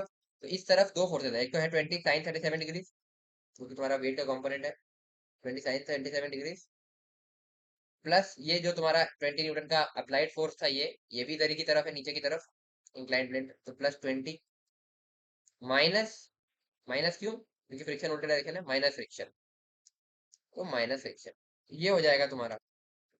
तो यहाँ से लिख सकते हो 20 इज इक्वल टू 20 sin 37 कितना हो गया तुम्हारा, 20 इंटू 3/5, यानी कि 12, +20 माइनस फ्रिक्शन, तो 20 20 कैंसिल आउट, तो फ्रिक्शन की वैल्यू आ जाएगी 4 इंटू 3, 12 न्यूटन। ठीक है, तो डब्ल्यू फ्रिक्शन कितना हो जाएगा, 12 इंटू डिस्प्लेसमेंट 5 का, और कॉस पाई, क्योंकि फ्रिक्शन डिस्प्लेसमेंट इधर हो रहा है, फ्रिक्शन ऊपर की तरफ लग रहा है, ये -1, ये हो जाएगा -60 जूल डब्ल्यू फ्रिक्शन। ये हो गया तुम्हारा। तो इस तरीके से तुम्हें जो जो वर्क डन पूछेगा इस तरीके से तुम निकाल सकते हो। बस आज यही था कि अलग अलग फोर्सेस की तुम्हें वर्क डन पूछे तो इस तरीके से तुम लिख सकते हो। बेसिक मतलब पिछले साल पिछले क्लास वाला कॉन्सेप्ट ही है, बस इसमें उन फोर्सेस का नाम लेकर के एक बार दिखा दिया। तो फ्रिक्शन का तुम देखोगे हर जगह निगेटिव ही आ रहा है। हाँ, तो आगे बढ़ते हैं। अब एक ये अच्छा क्वेश्चन लेते हैं, तो ये सब तो कॉन्सेप्चुअल मतलब ऐसे ही थे। अब ये आया अच्छा क्वेश्चन एरोडोव का तुम्हारा। तो एरोडोव का क्वेश्चन नंबर 124 है ये, फर्स्ट चैप्टर का, चैप्टर 1। ठीक है, तो देखते हैं इसको सॉल्व करके। एक बार पॉज करके खुद से ट्राई करो, फिर मैं बताता हूँ।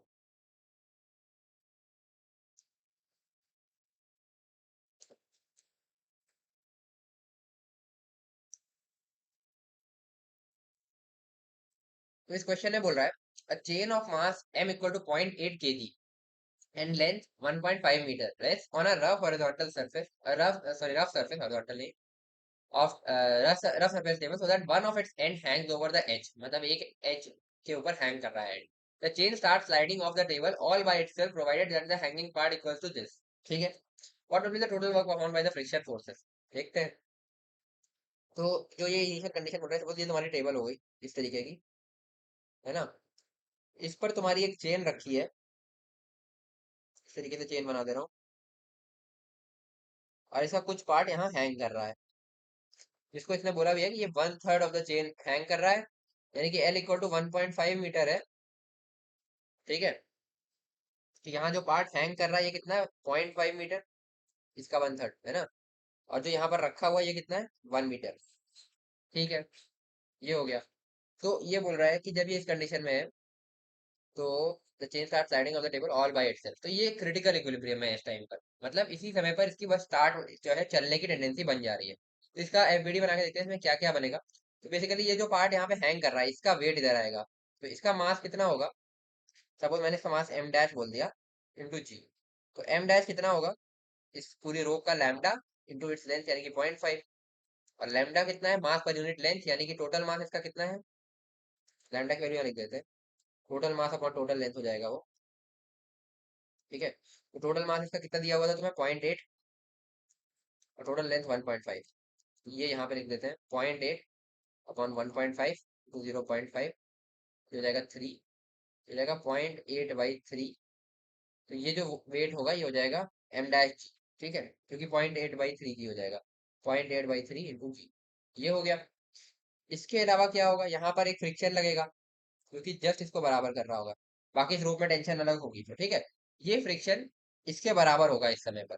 ये फ्रिक्शन कितना होगा, हम यहाँ पर कह सकते हैं ये भी क्रिटिकल इक्विलिब्रियम है, जस्ट इसकी चलने की टेंडेंसी बनी है, तो हम ये कह सकते हैं जो एफ है वो एम डैश जी के बराबर हो जाएगा।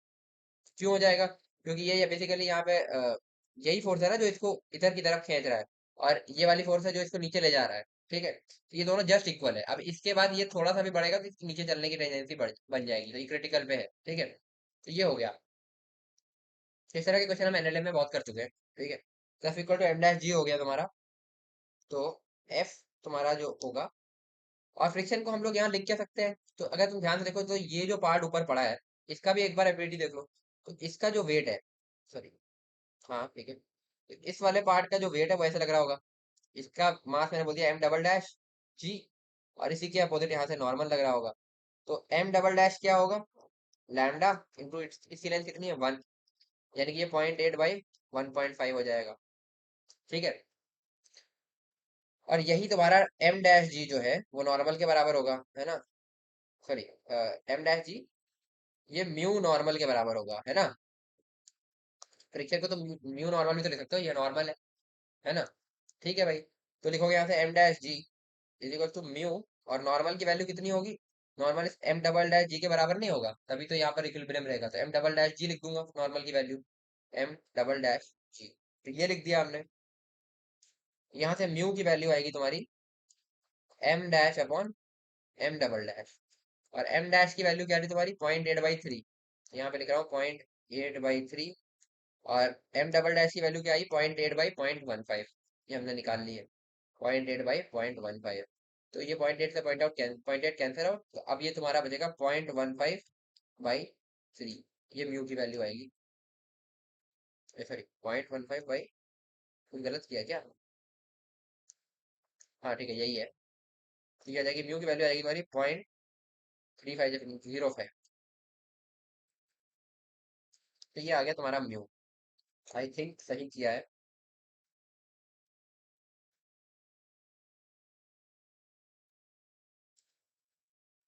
हाँ,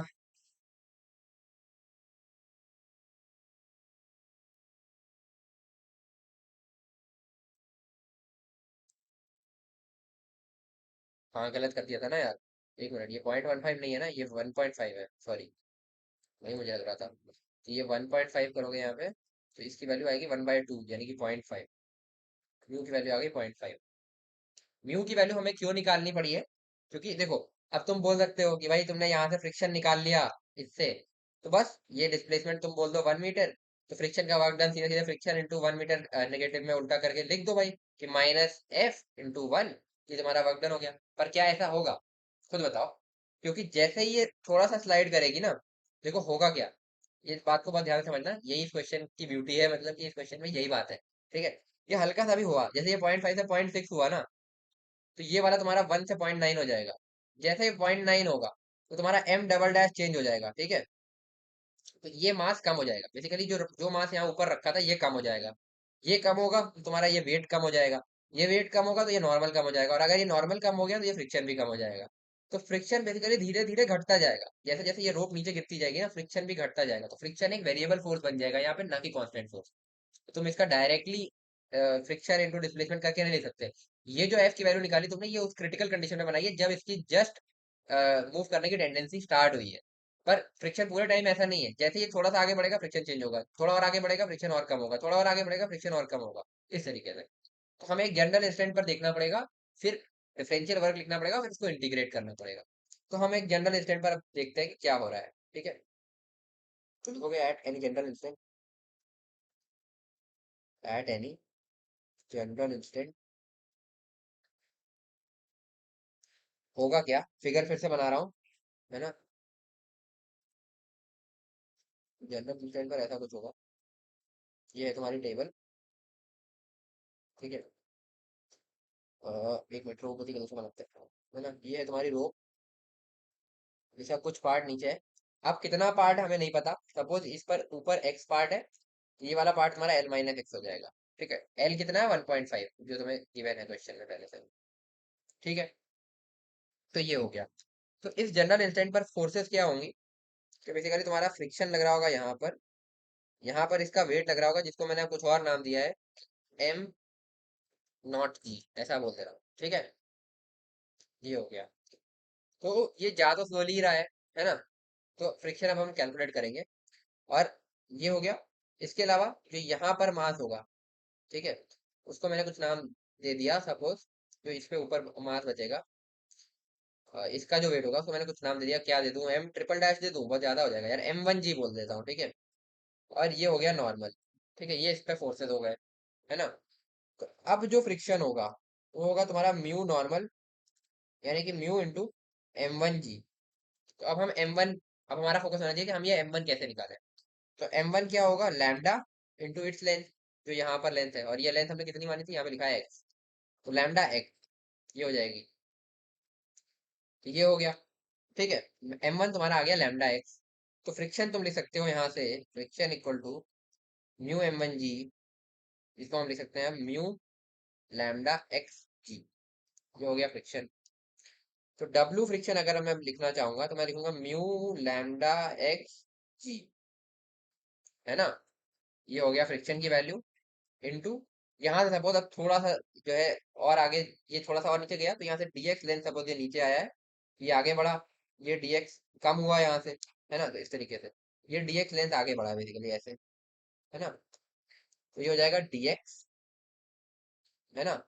और ध्यान से देखोगे तो फ्रिक्शन इधर है और dx इधर है, मतलब फ्रिक्शन इधर है और dx इधर है, तो यहाँ पर लगेगा एक माइनस साइन, या तुम सीधे लिख सकते हो कॉस पाई लिख देता हूँ, ठीक है, कॉस पाई, उससे माइनस समझ लेना, ये हो गया। बट एक चीज यहाँ पे मिसिंग है, क्या, क्योंकि जनरली ये dx जो है ना, ये पॉजिटिव होता है, मतलब हम ये डिस्प्लेसमेंट बढ़ रही होती है जब हम इस तरीके से लिखते हैं। बट यहाँ पर क्या हो रहा है, बेसिकली ये dx घटती जा रही है ना, मतलब x की वैल्यू बेसिकली यहाँ से घटती जा रही है, x बढ़ना चाहिए था, x घट रहा है। यहाँ से अगर अगर पहले x जो है, सॉरी तुम्हारा, एक मिनट, 0.8 था, तो अगले इंस्टेंट में 0.7 हो गया, ऐसे मतलब ये घट रहा है ना। तो x घटता जा रहा है, तो dx तुम्हारा नेगेटिव होगा, तो यहाँ पर एक माइनस साइन और ऐड होगा, तो ये तुम्हें ध्यान रखना है, ठीक है। जब तुम इसको करोगे तो ये कॉस पाई क्या बनेगा, -1, तो ये -1 और ये माइनस मिलकर के तुम्हारा डब्ल्यू फ्रिक्शन बनेगा mu lambda x G D x. तो अब तुम लोग बोल सकते हो कि यहाँ पर ऐसा क्यों हो गया, क्योंकि तुम ये बोल सकते हो कि जो है अगर हम ये माइनस ना ले, सॉरी ये माइनस एक्स्ट्रा ना लगाते तो हमारा ये वर्क डन नेगेटिव आता, बट अभी ये वर्क डन जो आ रहा है ये पॉजिटिव आ रहा है। तो भाई इस पे देख करके डिसीजन मत लेना, वर्क डन जो फाइनल आएगा वो तुम्हारा नेगेटिव ही आएगा, ये तो डिफरेंशियल वर्क डन है, ठीक है। इसको इंटीग्रेट करके जो तुम्हारा आंसर आएगा वो नेगेटिव आना चाहिए, ये पूरा हम DWF लिख रहे हैं, ठीक है। तो इस चीज में कंफ्यूज मत होना, ये DWF है। तो अब फ्रिक्शन का वर्क जो हमें लिखना है वो हम इसको इंटीग्रेट करेंगे, म्यू लैम्डा जी एक्स डी एक्स, और एक्स की लिमिट कहाँ से कहाँ दे दें भाई, एक मिनट लगाओ। एक्स इनिशियली था तुम्हारा 1 मीटर, और फाइनली हो जाएगा 0, क्योंकि ये बोल रहा है कि पूरा वर्क बताना जब तक चेन पूरा गिर जाए उससे, तो 1 से 0 एक्स की लिमिट देंगे।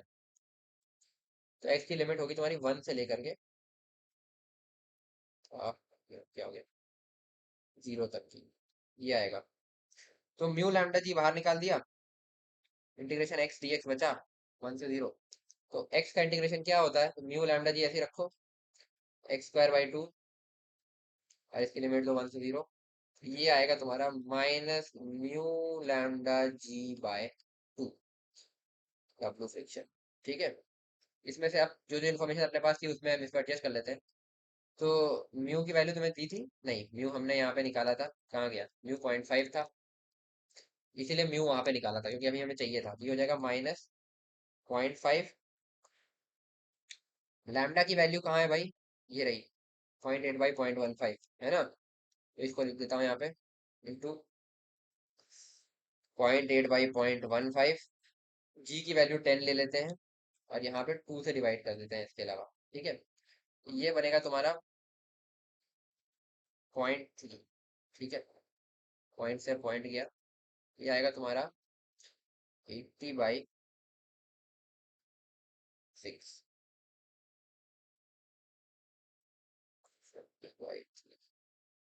40/3 जूल, तुम्हारा ये आंसर आना चाहिए इसका। तो एक बार आंसर चेक कर लेते हैं इसका कि क्या दे रहा है। क्वेश्चन नंबर तुम्हारा एरोडोस का 124।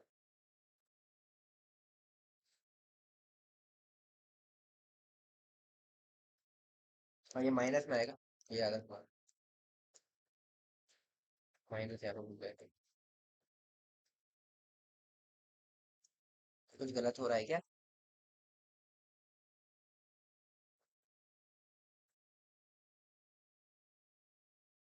अपना -13 जूल आ रहा है, बट इसमें आंसर दे रहा है कितना, -1.3 जूल। ये अपना -1.3 जूल आना चाहिए। तो एक कहीं कुछ थोड़ा सा गड़बड़ हो रहा है। एक मिनट रुक जाना।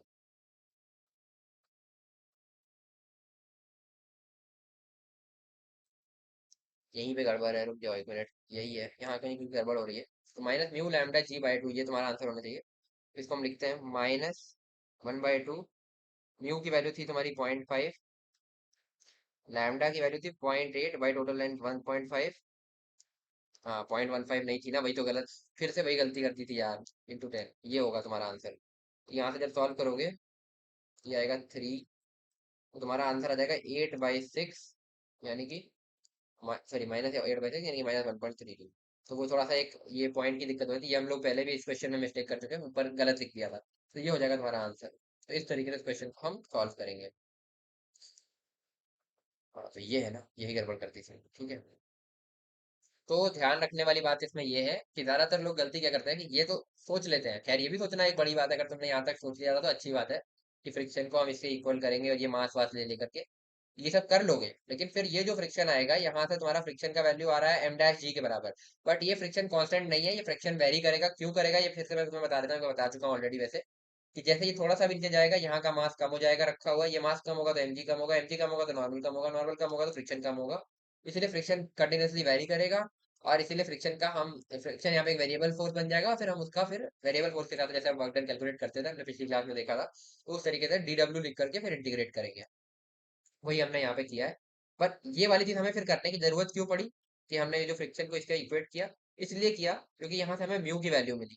ठीक है, बिना म्यू के तुम ये फाइनल आंसर तक पहुंच ही नहीं सकते थे, क्योंकि फाइनल आंसर में तुम्हारा जब पूरा सॉल्व करके आ जाते तो तुम्हें यहाँ म्यू मिलता, जो ये यहाँ पे मिला, ये देखो -μ λg/। तो म्यू तो तुम्हें चाहिए ही था, तो म्यू निकालने के लिए हमने वाली सारी चीजें की थी। और ये तुम्हारा फाइनली -1.3 जूल आंसर आ जाएगा। तो ये एक अच्छा क्वेश्चन था, आई होप समझ में आया। अब एक और एडोडो का क्वेश्चन है, तो इसको भी ट्राई करो, फिर इसको बताता हूँ। वैसे ये भी हो जाना चाहिए, अच्छा क्वेश्चन है ये भी, तो ट्राई करके देखो। बेसिकली इसमें स्यूडो फोर्स का वर्क डन निकालना है। सेंट्रीफ्यूगल फोर्स एक तरह की स्यूडो फोर्स होती है। सेंट्रीफ्यूगल फोर्स हमने अभी बस जस्ट 2-3 दिन पहले ही पढ़ा है, जो हमारा लास्ट लेक्चर था, सेकंड लास्ट लेक्चर है एनएलएम का, तो उसमें देखा था। तो सेंट्रीफ्यूगल फोर्स का यहाँ पे वर्क डन निकालना है, एक बार करके देखो, फिर मैं बताता हूँ।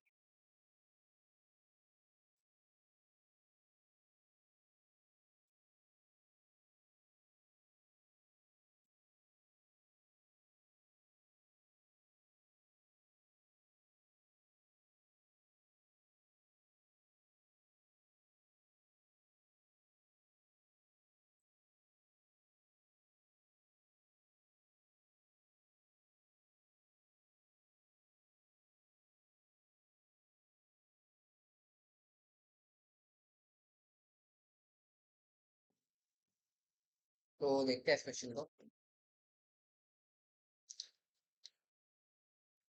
इसमें बोल रहा है small body of mass m equal to 0.1 kg moves in a reference frame rotating about stationary axis. तो उसी टाइप का फ्रेम जिसमें हम सेंट्रीफ्यूगल फोर्स लिखते हैं, रोटेटिंग फ्रेम। ठीक है, with a constant angular velocity omega equal to 5 radian per second.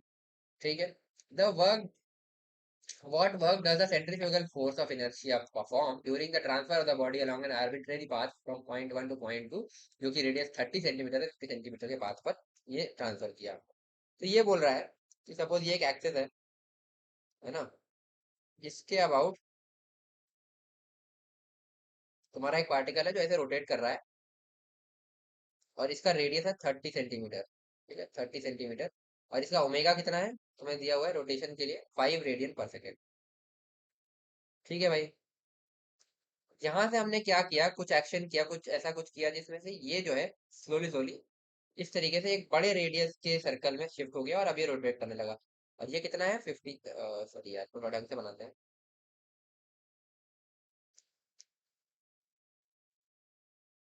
तो ये बड़े वाले का रेडियस कितना है तुम्हारा, 50 सेंटीमीटर।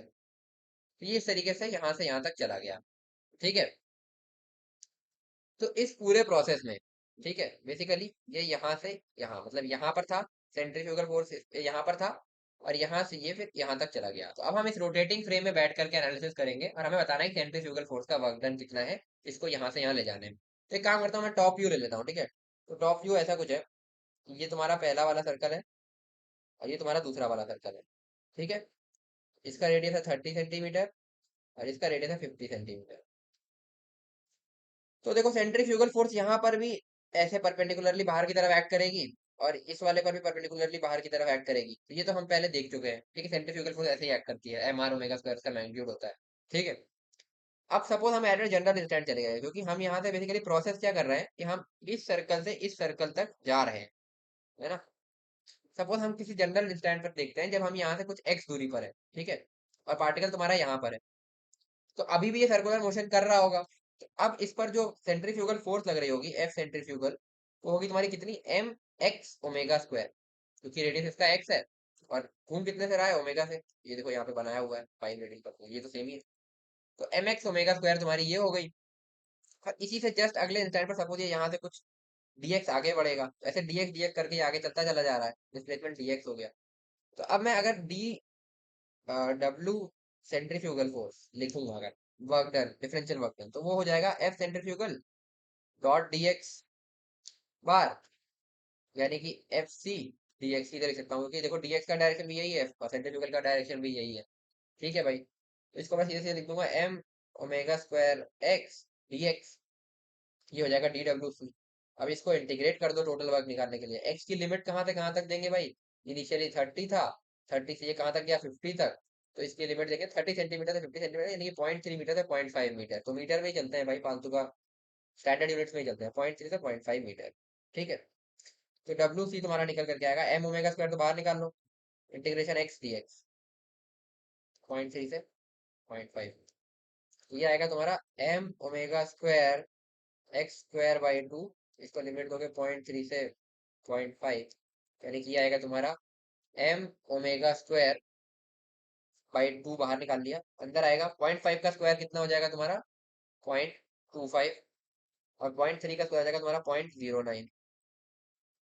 ठीक है, ये हो गया। फिर आ जाएगा m omega square by two into 0.16, divide करोगे ये हो जाएगा 0.08।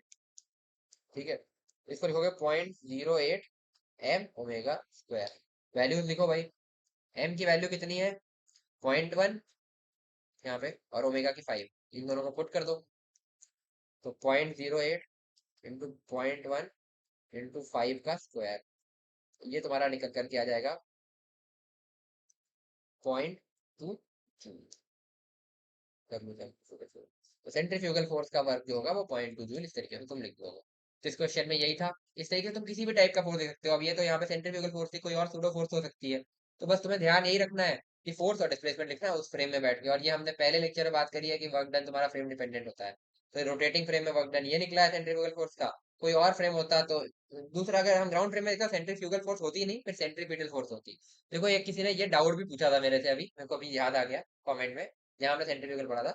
तो एक बंदे ने ये किसी ने ये डाउट पूछा था कि जो है हम ऐसा क्यों कर रहे हैं कि हम सेंट्रीफ्यूगल बाहर की तरफ दिखा रहे हैं। जब हमने सर्कुलर मोशन पढ़ा था तो हम सारा सेंट्रीपिटल फोर्स अंदर की तरफ दिखाते थे। तो देखो सेंट्रीपिटल फोर्स क्या था, जब हम ग्राउंड फ्रेम में बैठ के एक पार्टिकल का सर्कुलर मोशन देख रहे हैं। ठीक है, चलो मैं इसको अलग से बता देता हूँ। जैसे हम ग्राउंड फ्रेम में बैठ के पार्टिकल इस तरीके से सर्कुलर मोशन कर रहा है, तो इसको हम ऑब्जर्व कर रहे हैं ग्राउंड फ्रेम से। तो सर्कुलर मोशन करने के लिए इसके पास दो तरह का एक्सेलरेशन होते हैं। एक होता है एक्सेलरेशन रेडियल, जो कि सेंटर की तरफ अलाइंड होता है इस तरीके से, और एक होता है ए टेंजेंशियल। ए टेंजेंशियल हो ना हो इससे कोई फर्क नहीं, इससे फर्क ये पड़ता है कि ये यूनिफॉर्म सर्कुलर मोशन है या नॉन यूनिफॉर्म सर्कुलर मोशन है। पर रेडियल एक्सेलरेशन होना जरूरी होता है, उसके बिना सर्कुलर मोशन नहीं होता। तो हम ये बोलते हैं कि एक रेडियल एक्सेलरेशन होना जरूरी है, यानी कि एक रेडियल फोर्स होना जरूरी है। तो वो रिक्वायर्ड रेडियल फोर्स जो होती है, जो कि सेंटर की तरफ डायरेक्टेड होती है, उसको हम बोलते हैं एफ सेंट्रीपिटल, यानी कि सेंट्रीपिटल फोर्स। ठीक है। बट अब हम थोड़ा सा केस बदल रहे हैं। अब हमने क्या किया कि हम जो है रोटेशन, वही सर्कल, फिर से ऐसे सर्कल में पार्टिकल घूम रहा है, बट अब हम कह रहे हैं कि हम एक रोटेटिंग फ्रेम में बैठ गए। सपोज इस जैसे ये कुछ ओमेगा से घूम रहा होगा इधर, ठीक है, कुछ ओमेगा से घूम रहा होगा। तो अब हम कह रहे हैं हम उसी रोटेटिंग फ्रेम में बैठ गए, तो हमारे लिए अब जो है हम भी घूम रहे हैं साथ साथ, रोटेटिंग फ्रेम में बैठ गए। तो अब इस पार्टिकल के लिए क्या होगा, देखो, अभी हम ग्राउंड फ्रेम में थे, सपोज मैं यहाँ खड़ा हूँ, तो मुझे लगेगा कि पार्टिकल ऐसे मेरे चक्कर काट रहा है, ऐसे घूम रहा है बगल से, ठीक है, इस तरीके से। बट अब अगर मैं इसी पार्टिकल पर बैठ गया, सपोज ये कार है और मैं इसी पर बैठ गया, तो मेरे लिए तो कार रुकी हुई है ना। तो अब मेरे लिए कोई सर्कुलर मोशन नहीं हो रहा, लेकिन अब मैं अपने फ्रेम से इसके लिए फोर्सेस लिखूंगा, तो मेरे को दिखेगा कि कुछ ना कुछ नेट फोर्स इस तरफ थी, ठीक है, जिसको हम पहले सेंट्रीपिटल फोर्स के बराबर करते थे, ठीक है। बट उसको बैलेंस आउट करने के लिए, क्योंकि मेरे लिए कार रुकी है, तो मेरे लिए ऐसा होगा कि जो है इस पर एक स्यूडो फोर्स लग रही होगी, और वही स्यूडो फोर्स होगी तुम्हारी m r omega square, sorry, हाँ सही लिखा है ना, हाँ एम आर ओमेगा स्क्वायर, जो कि तुम्हारी सेंट्रीफ्यूगल फोर्स होती है ना। सपोज वही मैं कहना चाह रहा था, फिर से बता देता हूँ, ठीक है। अगर मैं ग्राउंड फ्रेम में हूँ, तो इसको एक रेडियल फोर्स जरूरी है, सेंट्रीपिटल फोर्स। सपोज उस फोर्स का नाम कुछ मैंने एफ बोल दिया, तो वो एफ फोर्स जरूरी है, ठीक है। तो जब मैं ग्राउंड फ्रेम में हूँ, तो मैं ये बोलूंगा कि ये जो एफ फोर्स है ना, यही सेंट्रीपिटल फोर्स का यहाँ पर काम कर रही है, जिसकी वजह से ये पार्टिकल मेरे चक्कर काट रहा है और यहाँ पे ऐसे ऐसे घूम रहा है। तो मैं सीधे सीधे यहाँ पे ये बोल दूंगा कि जो हमारी एफ फोर्स है, वो होगी पार्टिकल का मास, इस पार्टिकल का मास एम है सपोज, एम इंटू इस सर्कल का radius r into omega square, तो इस तरीके से बोल दूंगा। बट अब मैं क्या कह रहा हूँ कि मैं यहाँ बैठा हुआ हूँ, ठीक है, मैं इसी पर बैठा हूँ, तो मेरे लिए सर्कुलर मोशन तो हो नहीं रहा अब, लेकिन फिर भी ये फोर्स एफ तो थी, ठीक है, तो ये फोर्स एफ है। तो मेरे हिसाब से तो ऐसा होना चाहिए, मैं अगर इस गाड़ी में बैठ के टर्न कर रहा हूँ, तो मेरे फ्रेम में तो फिर एक एफ फोर्स आ रही थी, है ना। एफ फोर्स आ रही थी, तो मेरे हिसाब से मैं यही रह जाना चाहिए और गाड़ी इधर चली जानी चाहिए, बट ऐसा नहीं हो रहा ना। तो ऐसा क्यों नहीं हो रहा, क्योंकि मैं बैठा हूँ एक्सीलरेटेड फ्रेम पे, मैं बैठा हूँ सर्कुलर मोशन के फ्रेम में। तो अगर मैं खुद सर्कुलर मोशन कर रहा हूँ, भले वो उसमें कोई टेंजेंशियल एक्सेलरेशन जीरो हो सकता है, ठीक है, कोई कांस्टेंट स्पीड से मैं सर्कुलर मोशन कर रहा हो सकता हूँ, यूनिफॉर्म सर्कुलर मोशन जिसे तुम बोलोगे, बट फिर भी ये फ्रेम एक्सेलरेटेड हो, तो एक्सेलरेटेड फ्रेम है, मतलब मेरे रिस्पेक्ट में इस कार पर एक स्यूडो फोर्स भी होगा। तो मेरे फ्रेम में इस कार पर स्यूडो फोर्स होगा, तो वो स्यूडो फोर्स ये हमने लिखा है एम आर ओमेगा स्क्वायर, ठीक है। और अब मेरे फ्रेम में मैंने ऐसा किया है कि इस स्यूडो फोर्स को इस रियल फोर्स एफ से इक्वेट कर दिया, तो फाइनली इक्वेशन वही आएगी एम आर ओमेगा स्क्वायर। बस दो तरीके हैं। यहाँ पर मैंने क्या किया है कि ग्राउंड फ्रेम में बैठ करके बोला है कि ये जो एफ है, ये बस ग्राउंड मेरे फ्रेम में बस एक ही फोर्स इस पार्टिकल पर है, ठीक है, जो रियल फोर्स है। मैं क्योंकि ग्राउंड फ्रेम में बैठा हूँ, बस एक इस पार्टिकल पे रियली तो एक ही फोर्स लग रही है ये, ठीक है, और इसी फोर्स की वजह से इस तरीके से सर्कुलर मोशन कर रहा है। और इसी को मैंने फिर m इंटू ए आर के बराबर कर दिया। बेसिकली मैं यहाँ पे ऐसा कहना चाह रहा हूँ कि f जो है वो m इंटू ए आर है, और वही ए आर को फिर मैंने आर ओमेगा स्क्वायर लिख दिया। ये हमने सर्कुलर मोशन में पहले देखा हुआ है जब काइनेमेटिक्स पढ़ा था, तो f equal to m r omega square यहाँ से आ गया। अब इस वाले केस में क्या हुआ कि मैं ऐसे बैठा हूँ और मैं खुद इस रोटेटिंग फ्रेम में ही हूँ, मतलब इसी कार में हूँ जो रोटेट कर रही है। तो ये फोर्स तो इस पे लगी रही है ना, तब भी तभी ये रोटेट कर रही होगी। अगर ग्राउंड फ्रेम वाला ऑब्जर्वर है, तो उसके लिए तो केवल यही एक फोर्स है ना, एफ, क्योंकि ये रियल फोर्स है। बट मैं यहाँ बैठा हूँ, तो मेरे लिए ये कार रोटेट नहीं कर रही, मेरे साथ कार भी रुकी हुई है। तो इस कार को रुकने के लिए, मेरे फ्रेम में इक्विलिब्रियम के लिए, मुझे यहाँ पर एक फोर्स और चाहिए होगी, और वही फोर्स होती है तुम्हारी सेंट्रीफ्यूगल फोर्स, जो कि एक स्यूडो फोर्स होती है। यानी कि जिसको देख रहे हैं उसका मास, यानी कि कार का मास एम इंटू जहां से देख रहे हैं उसका एक्सेलरेशन, तो मेरा एक्सेलरेशन, तो मेरा एक्सेलरेशन आर ओमेगा स्क्वायर होगा, क्योंकि मैं भी आर ओमेगा स्क्वायर से ऐसे ऐसे घूम रहा हूँ इसमें, ठीक है। तो इसलिए सेंट्रीफ्यूगल फोर्स इस तरफ होती है और सेंट्रीपीटल फोर्स डिफरेंट थी जो हमने यहाँ पर पढ़ी थी। तो ये बच्चे का डाउट था कि हम पहले अंदर की तरफ ले रहे थे, अब बाहर की तरफ क्यों ले रहे हैं। तो सेंट्रीपीटल फोर्स एक रियल फोर्स होती थी, मतलब कोई भी एक रियल फोर्स है जो कि centripetal acceleration A R provide कर रही है, और उस सेंट्रीपीटल एक्सेलरेशन से जब हमने उस बॉडी के मास को मल्टीप्लाई किया, तो सेंट्रीपीटल फोर्स आ रही है। तो वो एक फोर्स है जो कि रियल फोर्स है, जो तुम्हें ग्राउंड फ्रेम के ऑब्जर्वर से देखने को मिल रही है, जो ऑब्जर्वर यहाँ बैठा है या कहीं पर भी बैठा है ग्राउंड फ्रेम। बट यहाँ पर क्या हुआ, रोटेटिंग ऑब्जेक्ट है बट हम भी रोटेट कर रहे हैं, तो हमारे रिस्पेक्ट में ऑब्जेक्ट रुकी हुई है ना, वही कार वाला एग्जांपल जैसा मैंने बताया, तो वही चीज है। तो एफ जो है तुम्हारा एम आर ओमेगा स्क्वायर यहाँ पर हो जाएगा, क्योंकि ये जो है सेंट्रीफ्यूगल फोर्स जो है एक तरह का स्यूडो फोर्स के फॉर्म में लिखा है। और स्यूडो फोर्स का मतलब यही है कि इस कार का मास एम है, कार का मास, मैं अपना मास नहीं लिख रहा हूँ, मेरा मास तो कैपिटल एम हो सकता है, बट मैं यहाँ कार का मास लिख रहा हूँ, क्योंकि स्यूडो फोर्स क्या होती है, जिसको देख रहे हैं उसका मास, जहां से देख रहे हैं उसका एक्सेलरेशन।